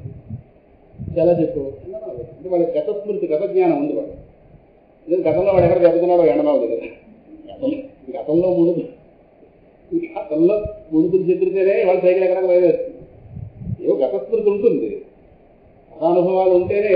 గతవాళ్ళు అంటే ఎవరు గతానుభవాలు ఉన్నవాళ్ళు అని పిల్లలు కూడా వచ్చారు అనుకుంటే వాళ్ళకు. ఎందుకంటే గతంలో వెళ్ళి కుక్క ఎడుతుంది సందులో. ఆ జన్మలో సందులో అడుగు పెట్టలేను, నువ్వు కూడా అడుగు వాళ్ళకి. ఆ కుక్క ఉంది, ఆ కుక్క చచ్చిపోయి ఉంది, అది ఇంకా తావలేదు. మనం చూసాను, ఎలా చూసే డాడీ ఇలా చూస్తే నన్ను చూసింది కాదు. వెళ్ళగా సందులోకి వెళ్ళగానే ఈ అరుగు గతస్మృతి ఉందిగా. పెద్దవాళ్ళు అంటే గతానుభవాలు, అనుభవాల యొక్క సారం ఉన్నవాళ్ళు. అందువల్ల వాళ్ళ యొక్క జ్ఞానాన్ని సహాయం తీసుకుని పిల్లలు బ్రతకాలి. అదే ప్రపంచం అర్థమే. అందువల్ల వీళ్ళకి గతస్మృతి ఉంది కనుక అది ఎండమావి. వీళ్ళు ఇప్పుడే కదా ఫస్ట్ టైం కదా, వీళ్ళు వెనరు మాట. వీళ్ళ ముందుతనం ఏంటి? ఎండమావి అంటే ఏమిటో నిర్వచనం. ఎండమావి అన్నారు. ఎండమావి అంటే ఎక్కడైతే నీళ్లు ఉండవో అక్కడ నీళ్లు ఉన్నట్టుగా భ్రమింపజేసేదని ఎండమావి. మరుమరీచిక దానికి మరొకటి, మృగతృష్ణ దానికి మరొకటి. ఇంగ్లీష్లో ఏమంటారు నాకు తెలియదు. మృగతృష్ణ అంటే లేడిని రెచ్చగొట్టేస్తాయి. మృగం అంటే లేడి. లేడికి జ్ఞానం ఉండదు కదా, అందువల్ల ఎదురుకుండా లేడి కనిపిస్తే పరిగెడుతుంది ఒక దగ్గర. దాహం కొద్దిగా ఎదురు దాహం మీద వెళ్తుంటే ఏముంది అక్కడ ఏముండదు. అసలే లేడికి దాహం, దానితోడు ఈ పరుగుల్లో ఇంకా దాహం పెరిగిపోతుంది. ఇలా తిరిగి తిరిగి తిరిగి తిరిగి దాహం భరించలేని స్థితిలో లేడి తెచ్చుకోవచ్చు. మృగతృష్ణ అంటే అది పేరు. మరుమరీచిగా అదో పేరు ఎండమావి. ఎండమావి అని తెలుగు పదం. అందువల్ల ఎండమావి అంటే నిర్వచనం ఇది. ఎక్కడైతే నీళ్లు ఉండవో అక్కడ నీళ్లు ఉన్నట్టుగా భ్రమింపజేసేదని ఎండమావి. అలా డెఫినేషన్ చెప్తారు. ఆ చెప్పిన వాడి యందు సద్భావన ఉన్నవాళ్ళైతే వీళ్ళు, అంటే నమ్మకం ఉన్నవాళ్ళు అయితే వెళ్ళలేదు. ఇప్పుడు అనుభవజ్ఞుడు చెప్పాడు, వాళ్ళు చెప్పినవాడు ఇలాంటి పరమ ప్రామాణికుడు. ఏమన్నారు?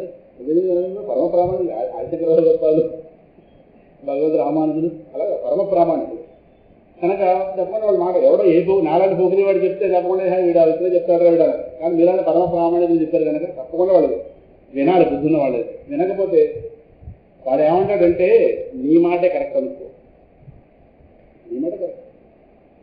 నీళ్ళు లేవు, నీళ్ళు ఉండడం భ్రమింపజేస్తాను. నా విషయం నేను ఇప్పుడు చెప్పే కదా, నా విషయం నేను అక్కడ ఉన్న నీళ్లతోనే నా దాహం తీసుకోవాలి. నువ్వేం చేస్తావు? దీనిని కోరిక అంటారు. అవును, అక్కడ ఉన్న నీళ్ళతో దాహం చేయాలి. అయితే నీ దాహం జన్మలో తీరే భాగ్యం లేదు. కోరికంటే ఇచ్చే కోరిక. ఎక్కడైతే నీళ్లు లేవో ఆ నీళ్లకు దాహం చేరాలి. నీళ్లు లేవురా అని వాడు నిర్వచనం కూడా చెప్పాడు పూర్తిగా. అయితే అక్కడ నీళ్లతోనే దాహం చేరాలి. అలా చేస్తుంది. నీ దాహం తీరడం కావాలా, అక్కడ నీళ్ళతో దాహం తీరడం కావాలా? దాహం తీరడం కావాలంటే నీళ్ళు ఇద్దరే చేస్తావు నువ్వు ఇంటి దగ్గరలో. అది తెమ్మంటావా?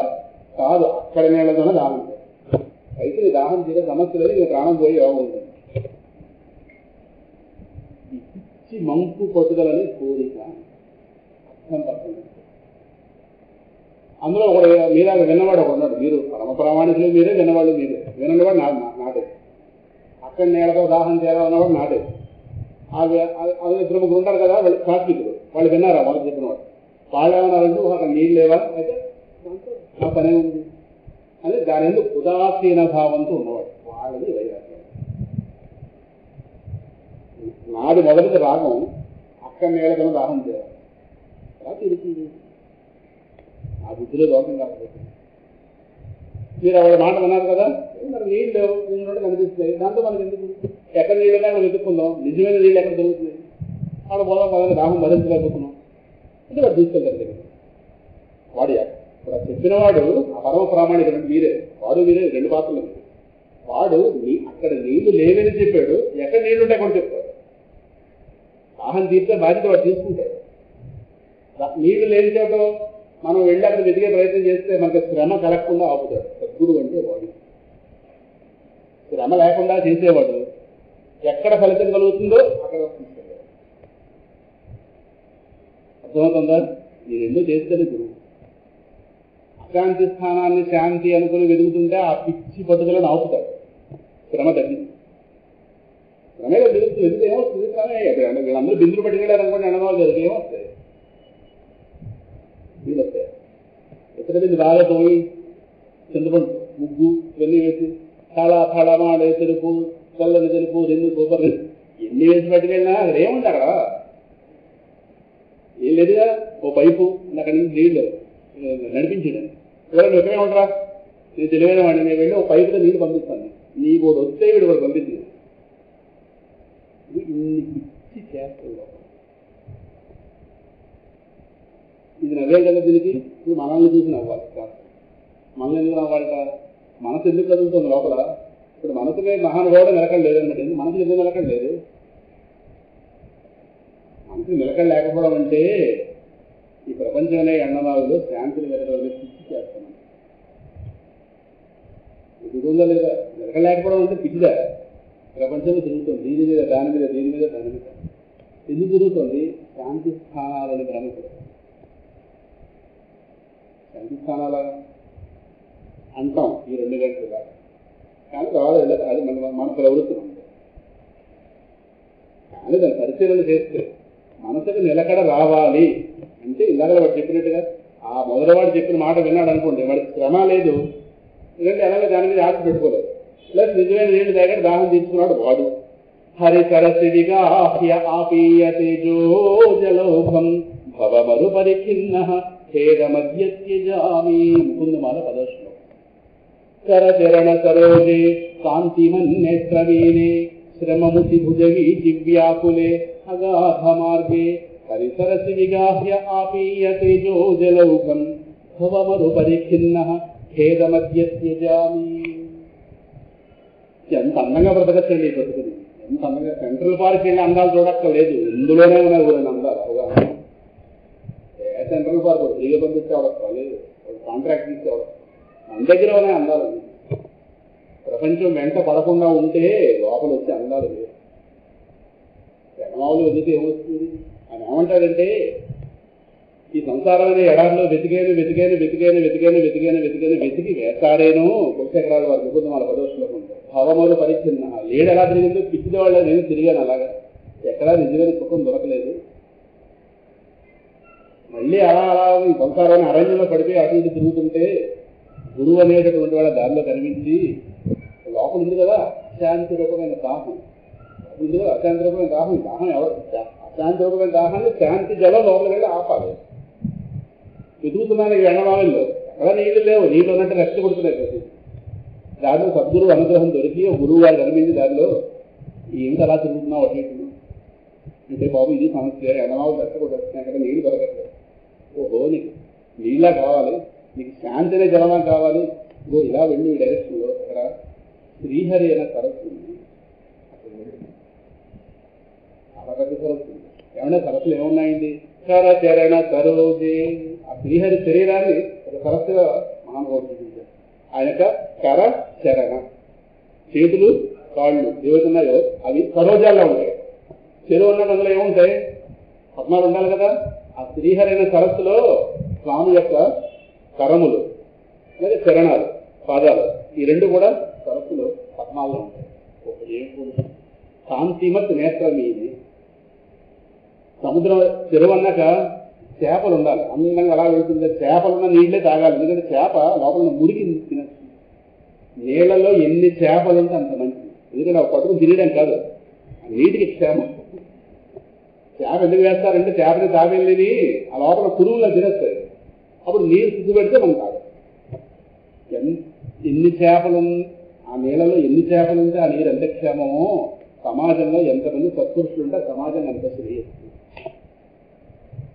సత్పురుషులు చేపలు లాంటి వాళ్ళు, మాలిన్యాన్ని వాళ్ళు తినేస్తారు. వాళ్ళ ముందు మాలిన్యాన్ని తోక జాడించిందంట. దానివల్ల మిగతా వ్యక్తులందరికీ కూడా సద్వాతావరణం అందుతుంది. ఉదాహరణ, నీళ్లలో ఎన్ని చేపలు ఉంటే నీటికి ఎంత క్షేమం, ఆ నీరు వల్ల మనకంత క్షేమం.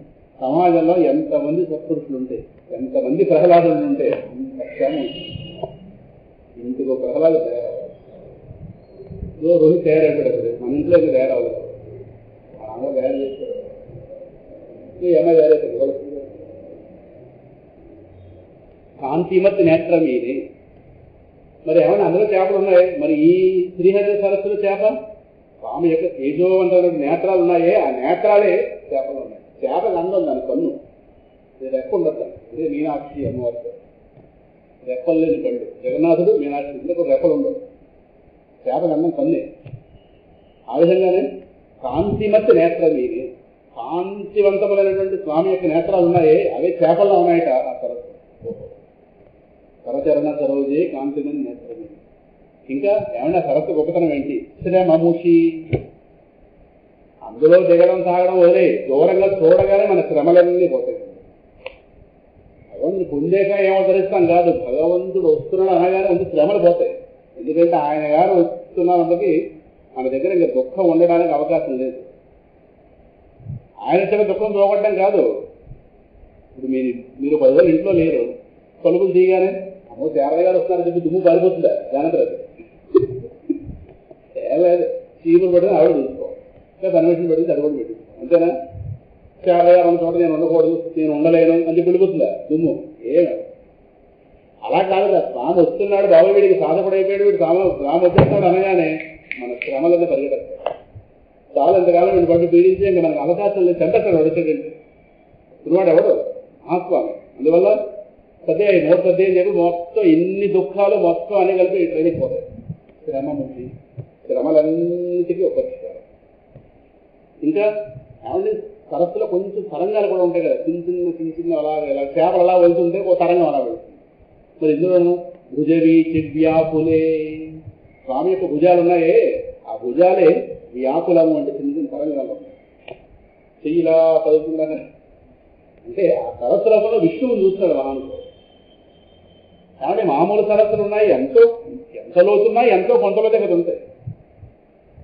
అడుగు తగులుతుంది కదా, సముద్రానికి కానీ అడుగు తగులుతుంది. మనం వెళ్ళలేమో కానీ వెళ్ళగలిగిన వాడు ఉన్నారు. ఎక్కడో కూడా ఉంటుంది, బాటం టచ్ అవుతుంది. మరి దీనికి ఏమైనా బాటం టచ్ అవుతుందా? అగాధ మార్గే అనంతమయ్యా, దీనికి బాటం టచ్ అవుతుంది. అనంతమైన సరస్సు. అటువంటి హరిసరస్సులోకి సద్గురువు దేవల్ల హరిసరస్సు విగాహ్య, అటువంటి హరిసరస్సులుగా ఆ గురువు గారి డైరెక్షన్ వల్ల వెళ్ళి చూశాను. విగాహ్య చూశాను, చూసి అందులో గెంతు గెంటాను. గెంతు గెంతగానే ముందు ఆ నీరు కాస్త అందులో కూడా మామూలు నీరు కాదు, జ్ఞానజలం, తేజోజలం, జ్ఞానజలం. వంతులు ఏముంటుంది? జ్ఞానమైన జలం. ఆ జలం కాస్త ఒంటి తగలగానే ముందు ఒక్కసారి నీటి కూడా మనం బాగా అలిపిపోయాం అనుకోండి, ఒకటి లోపల దాహం, పైన విపరీతమైన శ్రమతో ఉంటే ఎదురుకుండా చెరువు కనిపించింది అనుకోండి, అక్కడ ముందు వెంటనే వెళ్ళి గంటం కానీ అక్కడ చెరువు కనిపించగానే ముందు వెంటనే నా దుఃఖాలకు పరిష్కారం దొరికిందని ఆనందం లోపల వస్తుందా? చూసి చూడగానే ఉంటుంది. వెళ్ళి వెళ్ళగానే ఓ గంట వెళ్తాం, గంటగానే వెంటనే శరీర శ్రమ అంతా పోతుంది, నీళ్ళు తగలగానే. తర్వాత నీళ్ళు గబా గబా గబా తాగేస్తే లోపల పడుతుంది. అలాగే విష్ణు అనే సరస్సును చూడగానే ఒక్కసారి ఆ చూసి చూడడంలోనే లోపల ఉన్నటువంటి శ్రమలన్నీ పోయి విగాహ్య ఓ గంట అందులోకి ఎంతగానే శరీర శ్రమ పోయింది. ఆపీయ తేజోజలోకం, ఆ జ్ఞానజలాన్ని శుభ్రం తాగిస్తుంది. హాయిగా లోపల బయట కలిపి ఒకటైపోయింది, మొత్తం అంతా విష్ణువుతో ఒకటైపోయాను, నాకు ఆయన భేదం పోయింది. అప్పుడు ఒకసారి అనుకున్నాను, ఓహో భవమదు పరిచ్ఛిన్న వేద మధ్య. ఇంతవరకు సంసారమైన ఎడారిలో పరిభ్రమించి ఎండమావులతో మోసగింపబడుతూ నానా ఖేదం పొందాను కదా, ఆ ఖేదం మొత్తం అటకాయించింది. ఎటో పోయింది, ఆ దుఃఖం ఎడిపోయింది. ఇప్పుడు దుఃఖాన్ని ఎటగాలి ఎడిపోయింది. నన్ను ఇంతకాలం దుఃఖం పెట్టిన దుఃఖం ఎక్కడ పోయిందో, ఎవరు పోయిందో ఏమిటో. ఖేదం అద్యత్యజామి, ఎక్కడుంది కలుస్తారు. అందువల్ల మనకు అర్థం కావాల్సింది, మనసుకి గుర్తుపెట్టుకోండి, మనసుకి మూలంలో ఉన్నది మనసుకు కావలసినటువంటి జ్ఞానజలం, ఆనందజలం. మనసుకి ఆబ్జెక్ట్గా ఏదైతే వరుణుడు ఉందో అది ఎవరికైనా దేహం దగ్గర నుంచి అతి పెద్ద ఎండమా ఎవరంటే దేహం. ఎండమాకి రెండు సమస్యలు, అది శాశ్వతంగా అది మరొక దాన్ని ఆధారపడి ఉంటుంది. అంటే సూర్యుడు ఉంటే ఎండమా, ఈ టైంలో ఎండమా రమ్మంటే రాదు, సూర్యకిరణ అసలు ఎండమా వస్తుంది. అలాగే ఈ దేహం గారు తిండి మీద ఇంకోదన ఆధారపడి బతుకుతుంది. ఆధారపడి బతికేది నెంబర్ వన్. రెండోది శాశ్వతం కాదు, ఒక టైంలో వస్తుంది, ఒక టైంలో పోతుంది. ఆధారపడి ఉంటుంది, ఒక టైంలో ఉంటుంది, టైం లేకుండా పోతుంది. దేహము ఆధారపడి ఉంటుంది, ఒక టైంలో. ఇది పెద్ద ఎండమా. ఇంకెక్కడి నుంచి బయలుదేరితే ఏదైనా ఎండమా అవుతుంది. ఇది ఒకటి అర్థమైతేనే, బాగా గుర్తుపెట్టుకోండి. ఇది ఒకటి అర్థం కానప్పుడు మనసుకి చలనాన్ని ఆపలేము. ఎండమావిలో నీళ్లతోనే దాహం తీసుకోవాలని ఎంత మూర్ఖత్వమో. నీళ్లనిచ్చేది, నీళ్ల దాహాన్ని తీర్చి నీళ్లను ఇవ్వగలిగేది ఎండమావి అవ్వదు. అది ఏ చెరువో ఏదో అవుతుంది. ఎండమావి అంటే నీళ్ల దాహం, ఆ దాహం తీర్చే నీళ్ళు అక్కడ దొరకవు. ఓకే, డెఫినిషన్ అది. నీళ్లు దొరకని ప్రదేశాన్ని ఎండమావి అంటారు. శాంతి నిజమైన వస్తువుని ప్రపంచం అంటారు. ఈ టైంలో మన మనసు ఎండమావి అయిపోకూడదు, జాగ్రత్తగా. ఎందుకంటే జీవితాన్ని బ్రతుకుని బాగు చేసే మాటలు చెప్పుకుంటాం. మీ మనసు నిలకడ పొందనంత వరకు మీకు ఎవరూ క్షేమాన్ని కలిగించలేదు. మీకు 100 మంది కొడుకులు ఉండొచ్చు, 1000 మంది కూతురులు ఉండొచ్చు, మిమ్మల్ని పాదాల కింద చేతులకు నడిపించే మొగుడు ఉండొచ్చు, ఒప్పుకుంటాం. వాళ్ళు అటు కష్టం ఏదైనా కావచ్చు. మీ మనసుకి నిలకడ లేకపోతే మీకు ప్రశాంతతను ఎవడో ఇవ్వలేదు. ఇది ఒకటే గుర్తు. మనం ఇంట్లో అడుగు పెడితే 1000 రూపాయల నుంచి పెట్టేవాళ్ళు ఇంట్లో ఉండొచ్చు, అంత అనుకూలమైన పుస్తకాలు ఉండొచ్చు, ఏదైనా చేయొచ్చు, మనం అనుకూల జరిగిపోతుండొచ్చు, ఏదైనా కావచ్చు. మనసుకి చలనం ఉందా మీకు ఎవరు సుఖాన్ని ఇవ్వలేదు. ఇది శాస్త్రం, ఇది వేదాంత శాస్త్రం. మనసు నిలకడ పొందితే అదే ప్రశాంతత, మనసు చెలించిందా అదే ప్రశాంతత. కారణాలు ఎవరి వాళ్ళు చూసుకోవడం. ఇన్ని కారణాలు కంటే ఒక కారణం నేను చెప్తాను.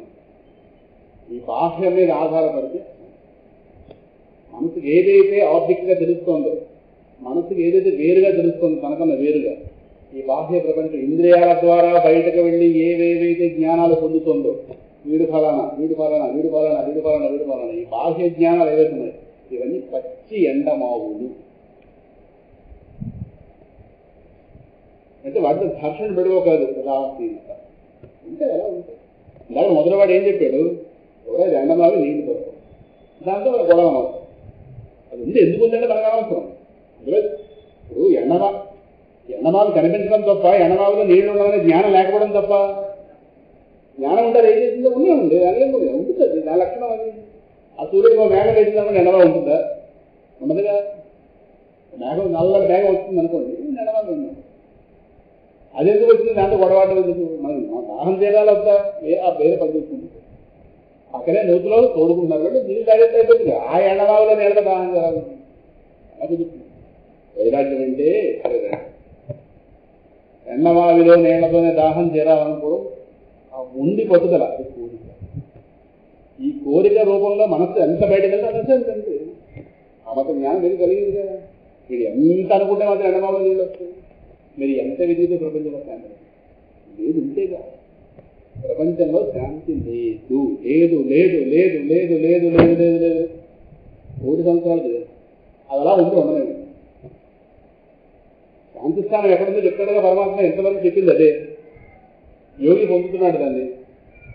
ఇప్పుడు మొన్న హిందూ నాన్నగారు బర్త్డే అన్నాడు, ఈ మాట చెప్పుకున్నాం. సృష్టికర్త సృష్టిలో దాహాన్ని పెట్టాడు, దాహాన్ని తీస్తే నీళ్లు పెట్టాడు, నీళ్ళు ఇవ్వకపోయినా నీళ్ళు ఇస్తానని మోసం చేసి ఎండమావిని పెట్టాడు, ఎండమావిలో నీళ్లు ఉండవు అనే జ్ఞానాన్ని పెట్టాడు, ఆ జ్ఞానాన్ని ఇచ్చి గురువుని పెట్టాడు, గురువుకి ఆధారంగా శాస్త్రాన్ని పెట్టాడు. ఇన్ని పెట్టాడు పరమాత్మ. ఆయన దగ్గర ఏం తప్పు లేదు, మనం ఏ జ్ఞానం కావాలో మనం పొందాలి. దాహం ఒకటి పెట్టి నీళ్లు పెట్టలేదు అనుకోండి, ఆయన తప్పు. ఎండమావి పెట్టి ఎండమావి సంబంధించి జ్ఞానం పెట్టలేదు అనుకోండి, తప్పు. లోకంలో దుఃఖాన్ని పెట్టాడు, లోకమంతా దుఃఖమే చెప్పడానికి భగవద్గీత కూడా పెట్టాడు. 9వ ఆఖరి శ్లోకం తీసుకోండి. అర్థం అనిత్యమసుఖం లోకం ఇమం ప్రాప్య భజస్వమాం. ఇదే భగవద్గీతలో లాస్ట్ బట్టల శ్లోకం 9వ అధ్యాయం. చెప్పాడా లేదా? నువ్వు లోకంలో దుఃఖం ఎందుకు పెట్టావు అంటే, దుఃఖాన్ని ఒకటి పెట్టి ఊరుకోలేదు. రోగాన్ని పెట్టాడు, మందుల షాపులు మందులు పెట్టాడు. ఆ రోగం ఏంటో నిర్ధారించడం డాక్టర్ని పెట్టాడు. నీకు రోగం తగ్గించుకోవడం ఒక లక్ష్యం అయితే డాక్టర్ దగ్గర పెట్టాడు. ఇప్పుడు సరైన మందు ఇస్తే తగ్గిపోయింది. ఆ రోగాన్ని ఎందుకు పెట్టామన్నది అలా ఈ హత్య. అందువల్ల ఆయన గారు సైడ్ అయిపోయాడు, ఆయనకి ఏం సమస్య లేదు. ఇప్పుడు ఆయన అన్నీ పెట్టాడు, ఏది వాడుకోలో వాడుకోవడం. అర్థమైందా? క్లెయిమ్ చేయడానికి లేదు పరమాత్మ అయిపోయింది. లోకం అంతా దుఃఖం అయ్యాలని భగవంతుడు చెప్పాడు లేదా? మరి ఆ జ్ఞానాన్ని ఎందుకు పట్టుకోము? లోకం ఉండలేమండి. నిప్పు ముట్టుకుంటే కాలుస్తుందా, మీద వచ్చి కాలుస్తుందా? మన జాగ్రత్తగా మనం ఒకటి చెప్పారు. ఎనమావేం మనం రెచ్చగొట్టలేదు. అంటే మనకు జ్ఞానం ఉందనుకుంటే జ్ఞానం ఉందని నేను రెచ్చగొడుతుంది. జ్ఞానం నాకు ఉండాలి కదా. భూశేఖరాల వారు కదా జ్ఞానం నాకెందుకు కలగలేదు? జవాబు వేస్తే ఆడవారిని ఆరాధిస్తున్నానేమో జ్ఞానం కలగలేని. వాళ్ళు అదే ఆడవారిని ఆరాధిస్తున్న స్వాముల వారిని జ్ఞానం చెప్పలేని. జ్ఞానం చెప్తే భక్తులు బాగుపడుతున్నారేమో నిజంగా వాళ్ళు. ఈ చెప్పాలని చూద్దాం. ఈ రహస్యం బయటపెట్టమని భూశేఖరాల వారు చెప్పింది. వాళ్ళు చుట్టూ తిరగలేదు. వాళ్ళు చుట్టూ తిరగలేదు, 4 రాళ్ళు రావు. మనకు ఏం అక్కలేదు కాబట్టి సత్యం చెప్పాలి. సత్యం చెప్పాలంటే ముందు నాకు ఏం ఆకర్షణ ఉండకూడదు. నాకు ఆకర్షణ ఉందనుకోండి సత్యం చెప్పకూడదు. తేడా గారు దాని చుట్టూ తిరగండి, మీకు 10,000 రూపాయలు కలిసి వస్తుంది చెప్తాను. నా అదృష్టం వాడు 10,000 కలిసి వస్తుంది అనుకోండి, నాకు 1000 రూపాయలు బాగుందా? ఇలా నాకు హవా నడిచిపోతుంది. నాకు ఏ ఆకర్షణ లేకపోతే మీకు సత్యం చెప్పగలను. ఆకర్షణ ఉన్నవాళ్ళు సత్యం చెప్పలేరు. స్పష్టంగా చెప్పాడు మహానుభావుడు భూశేఖరాల వారు 10వ శ్లోకంలో ముకుందమని. ఎందుకు చెప్పరు చోకాళ్ళు స్వాములు? ఏరా లోకం ఎండమావి వాళ్ళు అలా తిరుగుతున్నారా లోకం చుట్టూను చెప్పచ్చుగా. కొడుకు ప్రమాదంలో పడుతుంది తండ్రి ఊరుకుంటాడా? నువ్వు స్వామి అన్నందుకు నీ శిష్యులందరూ కూడా నీ కొడుకులు కాదా? వాళ్ళందరూ వాళ్ళ లోపల పిచ్చాడల్లా జరుగుతుంటే తిరగండరా కుసేకాల చెప్పాడు కదా, నేను ఎందుకు చెప్పవు? వాళ్ళు నేను డబ్బు కుమ్మరించాలి, వాళ్ళ ప్రపంచం జరిగితే డబ్బు వస్తుంది. ఇదే స్వామి దరిద్రం, పాపం. చక్రవర్తి కుశేఖరాలు వారు సామాన్యుడా? చక్రవర్తి అయినవాడు. చక్రవర్తి అయినవాడికి ఎన్ని మోహాలు ఉండాలి లెక్క ప్రకారం? అది ఆ చెప్పాడు ప్రపంచాన్ని ఎండు గిడిలో తీసుకెళ్ళి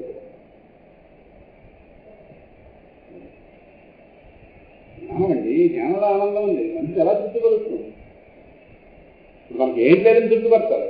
అన్నీ ఉన్నాయి, దేహానికి అవసరాలు ఏమీ ఉన్నాయి. అయినా ఎందుకు అశాంతిగా ఉన్నాం? జనమావుల్లో వెతుకుతుంటే అశాంతి లేకపోతే శాంతి వస్తుందా? అది చూస్తారు. ఇప్పుడు నా మూర్ఖత్వం ఏంటంటే, వినండి, నేను అలా ఎండమావులో వెతుకుతుంటానండి. ఎవరు చెప్పాడు? తప్పవాడు చెప్పాడా? ఉత్తరా ఎండమావు ఏంటంటే నాకు తెలిసినా వెతుకుతాను. తెలిసినా వెతుకుతావా? వెతుకుతానంటే నేను వెతకకుండా ఉండలేను, నాకు అలవాటు పడిపోయింది, వెతుకుతుంటాను.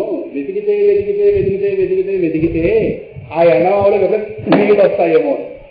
ఎందుకంటే నేను పట్టుకున్న గురువు గారు చాలా పెద్ద ఆయన, నేను పట్టుకున్న భగవంతుడు చాలా పెద్దవాడు, ఈ ఎండమావలో నీళ్ళు తెస్తాడేమో. ఈ ఎండమావలో నీళ్ళు వస్తుంది, ఎండమావ ఎలా అవుతుంది? అది ఎండమావలో నీళ్ళు రావడం అంటే అసంభవం. అది అసంభవం అంటే సంభవించిందని అసంభవం అంటే. ఇప్పుడు వర్షం మేరకు నిలబడుతుంది, కింద నిలబడుతుందా? రోహిత్ ఇప్పుడు దాన్ని అడిగిన చెప్పు నువ్వు సినిమాలో చూపించచ్చు, నువ్వు కెమెరా మార్చి ఇంటి నిలబడింది అనుకోండి, దేవతలందరూ రెయిన్ కోట్లు వేసుకోవాలి. రెయిన్ కోట్లు మనమే దేవతలు కాదు. రోహిత్ జగత్ సృష్టికర్తలా మార్చాడు అనుకోండి, కింద నుంచి మేరకు అప్పుడు మన కింద ఉన్న ఈ తిరుగుతో బయటకు వెళ్ళిపోతాం. అలా అవుతుంది. అది అసంభవం, లోకంలో లేదు. అలా కుదురుతుంది. అసంభవాన్ని సంభవం చేయడానికి గురువులు భగవంతులు ఉన్నారు. అది అసంభవరా సంభవించిన జ్ఞానం చెప్పడం కాదు. గురువు జ్ఞానం ఇవ్వడానికి, అసంభవాన్ని సంభవం చేయడానికి. సంభవం అయితే అసంభవం ఎలా అవుతుంది అంటే ఈ మనుషులు ఎంత మూర్ఖులైపోతున్నారు. స్వాములు వాళ్ళు అలా మూర్ఖులేదు. జ్ఞానం ఇవ్వాల్సింది పోయి వాళ్ళు అలా చెప్పుకుంటుంటే వాళ్ళు ఏమవుతారు? మరింత మూర్ఖులు. మీరు వెతకడం, మీకు తెలిసినా వెతకడం ఆపడతారు. అది చూడండి మళ్ళీ అలా వెతుకుంటే అప్పుడు నీళ్ళు వస్తాయి. ఎలా వస్తాయి అంటే తగ్గితే ఎక్కడ కూడా ముయ్యి వస్తుంది. ఎండమావే పోతుంది నీళ్ళ వేస్తే కొంతమంది ఎండమావి పోతుంది, ఆ చూడు కాస్త పోయింది. పిచ్చి చేస్తా ఏంటది?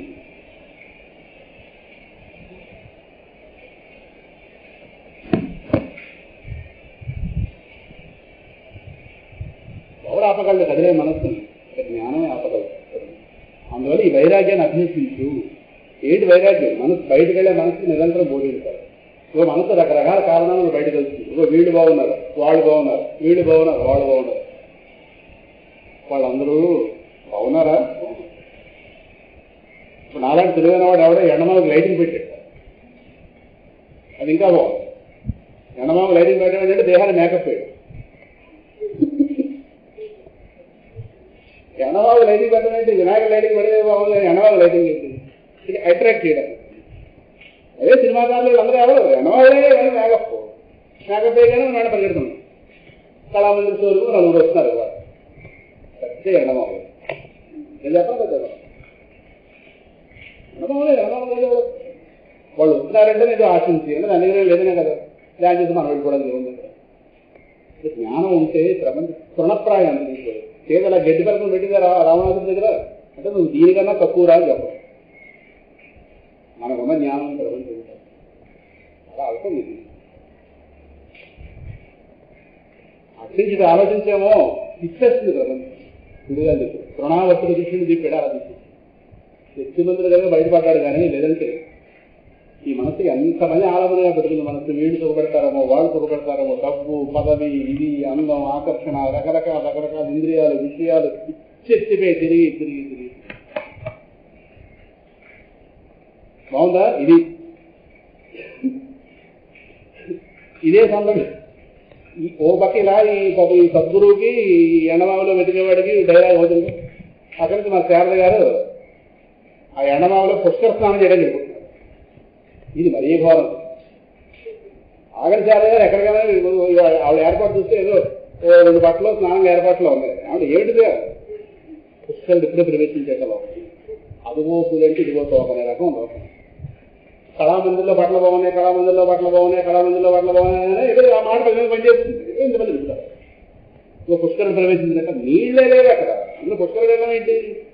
అప్పుడు సార్ అప్పుడు అలాంటి స్నానం చేసి లేవాడు స్నానం చేస్తే నేను ఏద్దా ఇప్పుడు బయలుదేరట అది మొత్తం మీద శారద గారు ఆటోలో వెళ్ళిపోతుంది. ఆవిడ ఆపడానికి అవకాశం. లోకం భ్రమ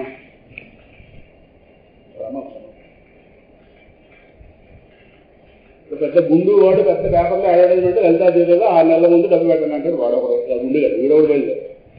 మన జుత్తు తీసేయడానికి ఈ గుండెగాడు కూడా బయలుదేరి. మనం ఎంతమంది మనకున్నగా 4 గంటలు ఆ మొత్తం తీసేయడానికి వీడొకడు.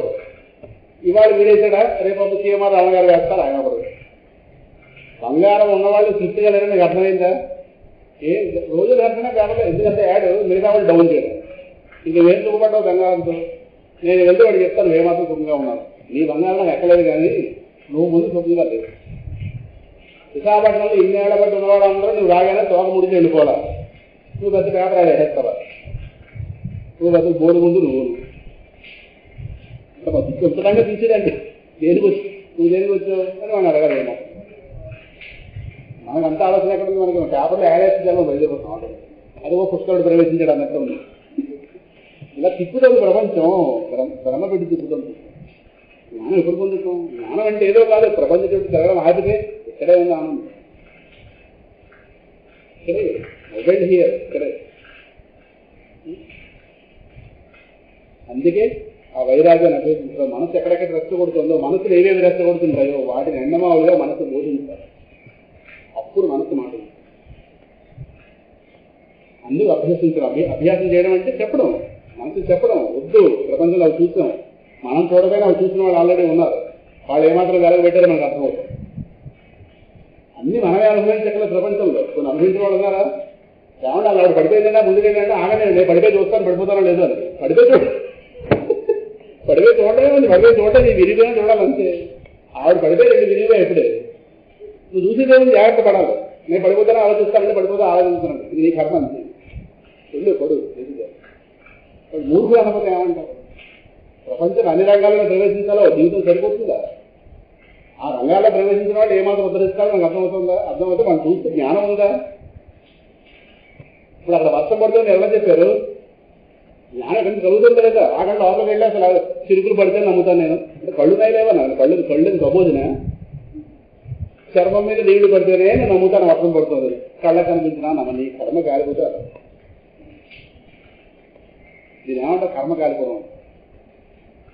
వర్షం దీని మీదే పడక్కలేదు. కళ్ళ కనిపిస్తుంది వర్షం అని.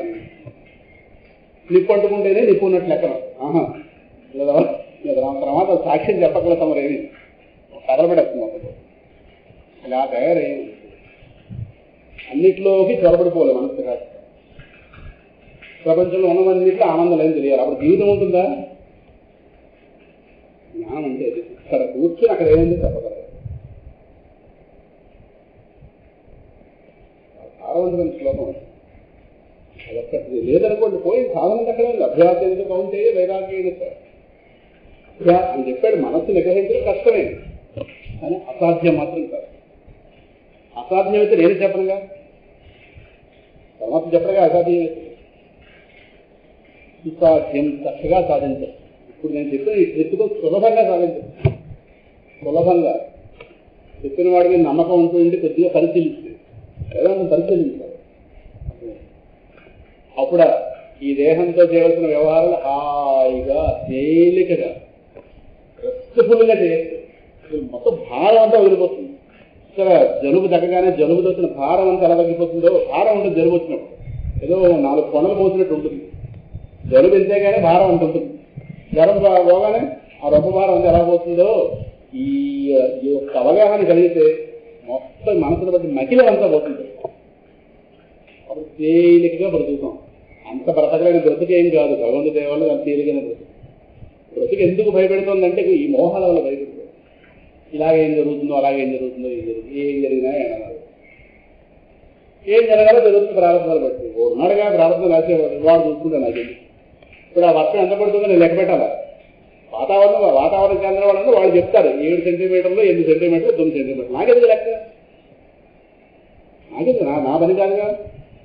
అవి ఎవరెవరు బతుకులు ఏమవుతో నాకెందుకు? నా బ్రతుకు మీద నాకేంటి అంతర్యాసం తీసుకుంటాను. కర్మఫల ప్రదాత ఒకడు ఉన్నాడా? నేను ఎప్పటి నుంచి మంచం పడేది ఎందుకు అవన్నీ ఆలోచించి ఇవాళ నుంచి 40 ఏళ్ళ తర్వాత దేహం ఎలా ఉంటుంది ఎందుకు ఆలోచన? ఈ 40 ఏళ్ళు సాధన చేసుకుందాని ఆలోచన ఉంటే బాగుంది కానీ 40 ఏళ్ళ అలా కర్ర పడుకుంటానా? ఆ కర్రకు బంగారు తుడుగు పెడతానా? బంగారు తుడుగు పెట్టి చదువు వెండి తుడుగు పెట్టి చదువు ఏదది పిచ్చి ఆలోచన కదా. ఇక్కడ కూర్చోడం మనకి 40 ఏళ్ళ ముందు గడుపుతావా? ఏంటి ఆలోచించాలో బ్రతుకు తెలియకపోతే అన్నీ ఆలోచనలే. అందువల్ల వైరాగ్యం నశిస్తుంది కదా. వైరాగ్యం అంటే ఎండమావితో ఉదాసీనత. ప్రపంచ విషయంలో చెప్పుకున్న తస్మిన్ అనన్యత తద్విరోధిషు ఉదాసీనత ఎక్కడ చెప్పుకున్నాం? ఎక్కడో ఈ మధ్య 100 క్రితం విన్నట్టుంది. ఎక్కడో సినిమా పాట పండిన డ్రీమ్ సాంగ్ తస్మిన్ అనన్యత తద్విరోధిషు ఉదాసీనత. ఎక్కడ ఈ మధ్య చెప్పుకున్నట్టున్నాం? నా రా దా నాలో సూత్రాలు లేదా? తస్మిన్ అనన్యత తద్విరోధిషు ఉదాసీనత. మీరు ఎన్నాళ్ళు అంటే మీరు మర్చిపోవడానికి ఏదో వారమా 3 రోజులు ఎలా అంటే 3 రోజులు మర్చిపోతారంటే ప్రతిరోజు పోతుంటారు. కాబట్టి నేను ఎలాగోసారి మర్చిపోతుంటాను. నెలలోపు మరి 2 చెప్తాను. ఏదో నా జాగ్రత్త నాకు ఉండాలి కదా. మీరు ఎన్నాళ్ళు ఒకసారి మర్చిపోతుంటారు అంటే వారంలో అవగానే బొమ్మలు ఎక్కువైపోయి చెప్పి చూసారా సెల్లో మెసేజ్లు ఎక్కువైపోగానే రిమూవ్ చేసుకుంటుంటాం. అలాగే చాలా ఎక్కువ వేదాంతం చెప్పి అలాగా ఏంటి ఎలాగా మీ లెక్క ఏంటండి? మొత్తం ఇవన్నీ డేటా ఈ డేటా సేకరించి అప్పుడు నేను ప్రవచనాలు దేశాలను నిర్ణయిస్తాను. వీళ్ళు 3.5 రోజులుగా నీకు జ్ఞాపకం పెట్టుకోవాలన్నారు. దాని అర్థం రోజు చెప్పను. నేనైతే నెల మర్చిపోతుంటాను. నెలకు ఒక రోజున చాలుంటుంది. అభ్యాసేన కౌంతేయ వైరాగ్యేన దృశ్యతే అసంయతాత్మనా యోగ దుష్ప్రాప ఇతివేమని పరమాత్మ స్పష్టంగా చెప్పాడు. నిగ్రహం లేని మనస్సు చేత భగవంతుణ్ణి పొందడం అసాధ్యం. అసంయతాత్మన నిగ్రహం లేని మనస్సు. నిగ్రహం లేని మనస్సు కదా. శారద గారు మనకు భయం బయలుదేరింది కదా. ఇందాక 10 గంటలకి హాయిగా చూసాం వర్షం. ఇప్పుడు 12 గంటలకు ఇంటికి దగ్గర గొడుగు పట్టుకొచ్చారా? నీరు నిదానం ముందురు. ఇప్పుడు అవధి బయలుదేరింది కదా. ఇప్పుడు నాకు ధైర్యం ఏంటంటే ఒకటే, వదిలినాక రెడీగా వెళ్ళరు. నా ఆనందం అదే. నాకు 2 ఆనందాలు. ఒకటి సబ్జెక్ట్ చెప్పుకోవచ్చు, 2ది వర్షం. ఒక పక్కన ఇలా తిరిగి చూస్తున్నారు, ఒక పక్కన చెప్తున్నారు. ఎవరో అడగలుగుతారు మాట అక్కడ నిలబడతారు. నేను ఆవిడే లోపలికి వచ్చారు కదా పయ్యావిడే. అందులో ఎక్కడికి వెళ్ళే అవకాశం లేదు కనుక 2 దాకా చెప్పుకోవచ్చు. తప్పు నాది కాదు. తగ్గితే ఆగేస్తాను. నేను వరుడు ఒక కయ్యప్పకు వచ్చి నాకు ఆకలి లేదు, ఎవరో పక్కన ఉన్నాయి ఎవరు తిరిగి మీరు సంగతి మీరు చూసుకోండి. నేను చేయను కదా. పడుకుంటారో లేస్తారో వింటారో ఏం చేస్తారో అన్ని శ్లోకాలు పూర్తయ్యాక అంటే అవుతుంది. స్వామి రామదేశ అన్నట్టుగా ఎలాగానే పంచభూతాల మీద స్వాధీనం ఉంటే ఆకుండా ఆపుతారు. అసంయతాత్మనా యోగ దుష్ప్రాప ఇతిమేమతి. నిగ్రహం లేని మనస్సు చేత యోగము అంటే భగవదైక్యం బ్రహ్మైక్యం కొండశక్యము కాదు అనేది నా అభిప్రాయం అంటాడు పరమాత్మ. పరమాత్మ అభిప్రాయం అంటే అది శాసనం. అది అభిప్రాయం అంటే అది మర్యాద. అది పరమాత్మ యొక్క మర్యాద. మాట పరమాత్మ అన్నవాడు అభిప్రాయం చెప్పడం ఏంటి? ఇప్పుడు పేద గారికి అభిప్రాయం చెప్పండి, నా అభిప్రాయం చెప్పండి అంటే అభిప్రాయాలు చెప్పచ్చు కానీ అది వాళ్ళు స్వీకరించకపోవచ్చు. 10 మంది అభిప్రాయాలు తీసుకుంటారు, వాడు ఏది నిర్ణయిస్తే జరుగుతుంది. అభిప్రాయము అంటే మన కోణం మంది మనం తీసుకుంటాం, అది కరెక్ట్ అవుతుంది తప్పవచ్చు. పరమాత్మ అభిప్రాయం ఏంటి? పరమాత్మ సృష్టికర్త. అభిప్రాయం కాదు, శాంతనం. కానీ అలా అన్నాడు మర్యాద. ఇంద్రియ నిగ్రహం లేని వాడి చేత భగవంతుడే, మనో నిగ్రహం లేని వాడి చేత భగవంతుడు పొందబడదు.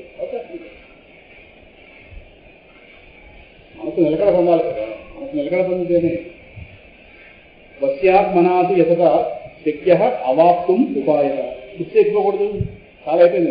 2 గంటలు గోల్డ్ కుర్చీలు ఉన్నాయి ఎక్కువ. రోహిత్ కుర్చీ ఎక్కువ, కింద కూర్చోలేదు. పర్వాలేదంటే క్లాస్ ఆపిందండి, నెలగా అతను వర్షం పడుతుంది. సత్యాత్మనాది ఎకత శక్య అవాప్తు ఉపాయత,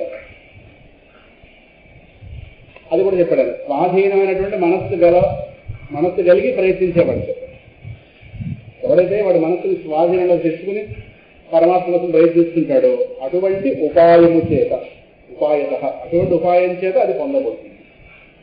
మనస్సుని స్వాధీనంలో తెచ్చుకోవాలి. ఆ స్వాధీనమైన మనస్సు చేత పరమాత్మను పొందుతాడు. ఇప్పుడు మనం ఎలా కూర్చున్నాం, భగవంతు కోసం సాధన చేయవలసింది ఎవరు? మోకాల, ఈ జాయింట్, ఎవరు సాధన చేయాలి? లోపల మనస్సు. మనం వెళ్ళి దేహాన్ని పూజ పెట్టినా పూజ ముందు ఎవరు చేయాలి సాధన? అక్కడ మనసు చేయాలి పూజ కానీ ఇంకోటి కానీ మనసే కదా. మనసు వెళ్ళకపోతే అదే ఆ పూజ ఎలా అవుతుంది? ఏదైతే సంకల్పం వికల్పాత్మకంగా ఏదైతే ఉందో ఆలోచనలు చేసేటువంటి ఆ పార్ట్ ఏదైతే ప్లాన్ ఏదైతే ఉందో ఇదే పూజ చేయాలి ఇష్టంతో కదా. అందువల్ల ఆ మనసును స్వాధీనంలోకి తెచ్చుకుని ఎవడైతే ప్రయత్నిస్తాడో వాడికి యోగము అంటే భగవత్ప్రాప్తి పొందశక్యము అవుతుంది. అనగానే అర్జునుడు మళ్ళీ అడిగాడు, అయతి శ్రద్ధయా ఉపేత యోగా తెలుసమాను. చాలా మంచి ప్రశ్న. అప్రాప్య యోగ సంసిద్ధిని కాములకి ప్రశ్న లేదు. పునర్జన్మ సిద్ధాంతం ఇక్కడ ఈ దేహంలో ఉండగా అది శ్రద్ధతో కూడున్నాడు. శ్రద్ధయాపేత, శ్రద్ధతో కూడున్నాడు. అంటే కొంతమంది శ్రద్ధ ఉంటుంది, అంటే పరమాత్మను పొందాలనే విశ్వాసం ఉంటుంది, కానీ మనసుకి నిగ్రహ శక్తి ఉంటుంది. మనసుకు అందరూ స్వాధీనంలో తెచ్చుకోరు. ఏదో కొంత ప్రయత్నం చేస్తుంటాడు మనసు ఎక్కడో ఒక్కసారి మన గుర్రమే మన మాట వెనక్కి ఉంటుంది, అలా తీసుకెళ్తాం రోడ్డు మీద. ఒక్కసారి ఎక్కడో అది చెక్ వస్తుంది ఏదో, అప్పుడు మన చేయి విదిలించి వెళ్ళిపోయింది అనుకోండి. దాని వెంట మనం పరిగెట్టలేం, గుర్రంగా బాగా పరిగెడతాం. అది వాడిని ఇబ్బంది పెట్టింది అనుకోండి రోడ్డు మీద, అంతా పోతే మన మీద వస్తుంది. దీని రోడ్డు మీద కావాలి తెమ్మన్నాడు కదా. మన దాన్ని అదుపులో పెట్టే శక్తి ఉంది ప్రారంభంలో. దాని చివరిలోనూ కొన్ని ఏనుగులు సర్కస్లో మాట వినవు. ఫస్ట్ వాడు ఆ మామిడి వాడు పారిపోతాడు. వాడు మంచిగా అది మాట వింటోంది కాబట్టి వాడు అది చూపిస్తున్నాడు. కానీ నాకు చెక్ వచ్చింది అనుకోండి, ముందు పారిపోయేవాడు ఎవడంటే మామిడు. నువ్వు ముందు పారిపోతే ఎలారా, జనం కదా ముందు వెళ్ళాలి. నాది ప్రాణమేనా, నేను బాగుంటే ఇంకో ఏనుగు చూసి ఇంక ఇది మాట వినే అవకాశం లేదు. ఉన్నవాళ్ళు ఏదో అవ్వండి, పోయేవాళ్ళు ఏదో అవ్వండి చెప్పి వాడు ముందు పారిపోతాడు. అది ఇష్టం తొక్కేస్తుంది వెళ్ళిన వాడిని. కానీ ఏనుగు అదుపు తప్పిందా ఊరు నాశనం అయిపోతుంది. అది బాగుంటే మన అదృష్టం. చిక్కిన ఏనుగు మరి ఇది ఏది కాదు, చెట్లు ఇళ్ళు వాకిళ్ళు అన్ని కొత్త. అలాగా మనస్సు కొంతకాలం సాధన చేసినట్టు ఉంటుంది, శ్రద్ధతో ఉంటాడు, సాధన చేసినట్టు ఉంటుంది. కానీ సంస్కారం లోపల విజృంభిస్తాడు. ఇప్పుడు ఆ టైంలో అదుపు తప్పిన ఎరుగులు అవుతుంది. అప్పుడు వీళ్ళు మొత్తం ఆ భగవత్ సాధన చక్కగా వస్తుంది. రకరకాల ఆకర్షణలు కలిగించి వాడిని ప్రశ్నలు చేస్తారు. అదే యోగము నుండి జారిన మనస్సు గలవాడైన సాధకుడు అక్కడ దాకా ఒక లెవెల్ రీచ్ అయ్యాడు. అక్కడ నిగ్రహం పెట్టింది, అక్కడల్లా ప్రశ్న. మరి అక్కడ దాకా రీచ్ అయినటువంటి ఆ సాధన ఏదైతే ఉందో అది ఇంకా పూర్తి అవ్వలేదు. ఒక పాయింట్ దాకా వెళ్ళాడు. మరి అది పోయినట్టేనా అని అడిగాడు. ఆ సాధన పోయినట్టేనా? ఇప్పుడు మేడెక్కుతున్నాను అనుకోండి, 10 మెట్లు తెలియదు, 11 మెడితే కాలు జారిందని వెనక పడిపోయాను. దాని అర్థం అండి. ఇప్పుడు మళ్ళీ అదే తేడా. ఇప్పుడు మళ్ళీ నేను 30 మెట్టించి ఎక్కాలా, 10వ మెట్టించి ఎక్కాలా? 10 మెట్లు ఎక్కితేనేమో ఇది అదే తేడా వ్యవహారాలు వేదాలు. వీడు ఏ రీతి దాకా వెళ్ళాడు, ఏ లెవెల్ దాకా వెళ్ళాడు, అక్కడ మనసు తిరగేసింది, భ్రష్టుడు అయిపోయాడు, బ్రతుకు కాస్త అధోగతి పాలైపోయింది. పెళ్ళిక సాధన దృష్టి లేకుండా జీవితం ముగించాడు. కానీ రాబోయే జన్మలో ఆ పాయింట్ ఇక్కడ తీసుకో. ఇక్కడ మళ్ళీ 1 మెట్టించి ఎక్కాలి. 10 మెట్లు ఎక్కేశారు కదా, ఆ 10 మెట్లు తీసేదంటే తీసేస్తే కాదు, 10 మెట్లు తీసేయాలనుకోండి, ఎక్కిపోయాను కదా నేల మీద ఉంటాడు. 10 మెట్లు తీసేస్తే ఎక్కడ అవుతుంది? 11 మెట్లు తీసేసి ఎక్కాలి. వ్యవహారంలో కుదరదు. పరమాత్మకు కరుణ అదే. ఏదో అక్కడ దాకా వెళ్ళాడు కదా వీడు, అది ఆయన జ్ఞాపకం పెట్టుకుంటాడు. వీడు భ్రష్టుడైతే ఇక్కడ రెండు దృష్టిలు. ఒకటి వీడి మనస్సు వికారం పొందిన కారణం చేత సాధన పోయి భ్రష్టత పొందినవాడు ఒకడు. రెండోది సాధన జరుగుతున్నా సాధన పూర్తి అవ్వకుండానే ప్రాణం పోయినవాడు పొందాడు. అది ప్రారంభం చాలదు, సాధన ఇంకా చేయవలసి ఉంది. ప్రారంభం చాలదు. పరీక్షలో రేపే పరీక్ష, కంప్లీట్ చేయవలసిన సిలబస్ బోర్డు ఉంది అన్నట్టుగా ఉంటుంది. ఇంకా 5-6 పాఠాలు చదవలేదు, 5 years తెల్లారి పరీక్ష, ఇంకేం చదువుతారు? అవి వదిలిసి ఇప్పటిదాకా చదివింది మళ్ళీ చదువుకుంటూ వస్తాం. అర్థమైందా? అది స్టూడెంట్ విషయం. ఇక్కడ రెండు సాధనలో భ్రష్టత్వం పొందినవాడు కొంతమంది, సాధన ఎగిరిపోయింది, భ్రష్టుడైపోయి జీవితం అధోగతిగా పోయినవాడు, లేదా ఎవరిదాకా సాధకుడుగా ఉన్నా ప్రారంభం చాలక దేహం పడిపోయినవాడు, సాధన పూర్తి. వర్షం తగ్గితే చెప్పండి, తగ్గినట్టుంది వెళ్ళంగా అనుకూలమైతే. స్వస్తి ప్రజాభ్య పరిపాలయంతాం న్యాయేన మార్గేణ మహీషాః గోబ్రాహ్మణేభ్యః శుభమస్తు నిత్యం లోకాః సమస్తాః సుఖినో భవంతు. గబగబా పరమాత్మ తిన్నవకండి, వేరు పెట్టేది చెప్పాను కదా. వచ్చే వారం క్లాస్ ఉంది అక్కడ 2-9, మళ్ళీ 16 తారీఖు ఆదివారం అక్కడ చూద్దాం. 11వ తారీఖు ఉదయం విజయదశమి నాడు ఆవిష్కరణ 99% ఉంటుంది. ఆ విషయాన్ని ఆశ్రమంలో బోర్డు మీద రాయిస్తాం. భక్తులు రోజు అలాగే వస్తారు కనుక నవరాత్రి ఉత్సవాల్లో భాగంగా రోజు ఇక్కడ సమావేశం అవుతుంటారు కనుక ఆ సందర్భాల్లో అక్కడ మన సింహాసనం విషయం ఆ బోర్డు మీద, సమయం, తేదీ, వివరాలన్నీ కూడా ఆ బోర్డు మీద దానికి రాయిస్తాను. అది చేత అవన్నీ చదువుకోండి. విజయదశమి నాడు మీ అనుకూలత చూసుకుని మీ అందరూ ఏదో ఒకరు రాగలేదు, ఒకరు లేదంటే మన కార్యక్రమమే కనుక ఆ రోజు పూజా కార్యక్రమాలు ముందే ముగించుకోవడం అలా ఏదో చేసి 4-4 రోజులు కలిపి సింహాసనం ఏదో ఆలయం ఏం కాదు, తెలిస్తే అసాధ్యం, తిరుపతి ఏం కాదు ఇది కనుక అందరికీ ఇదే ఆహ్వానం.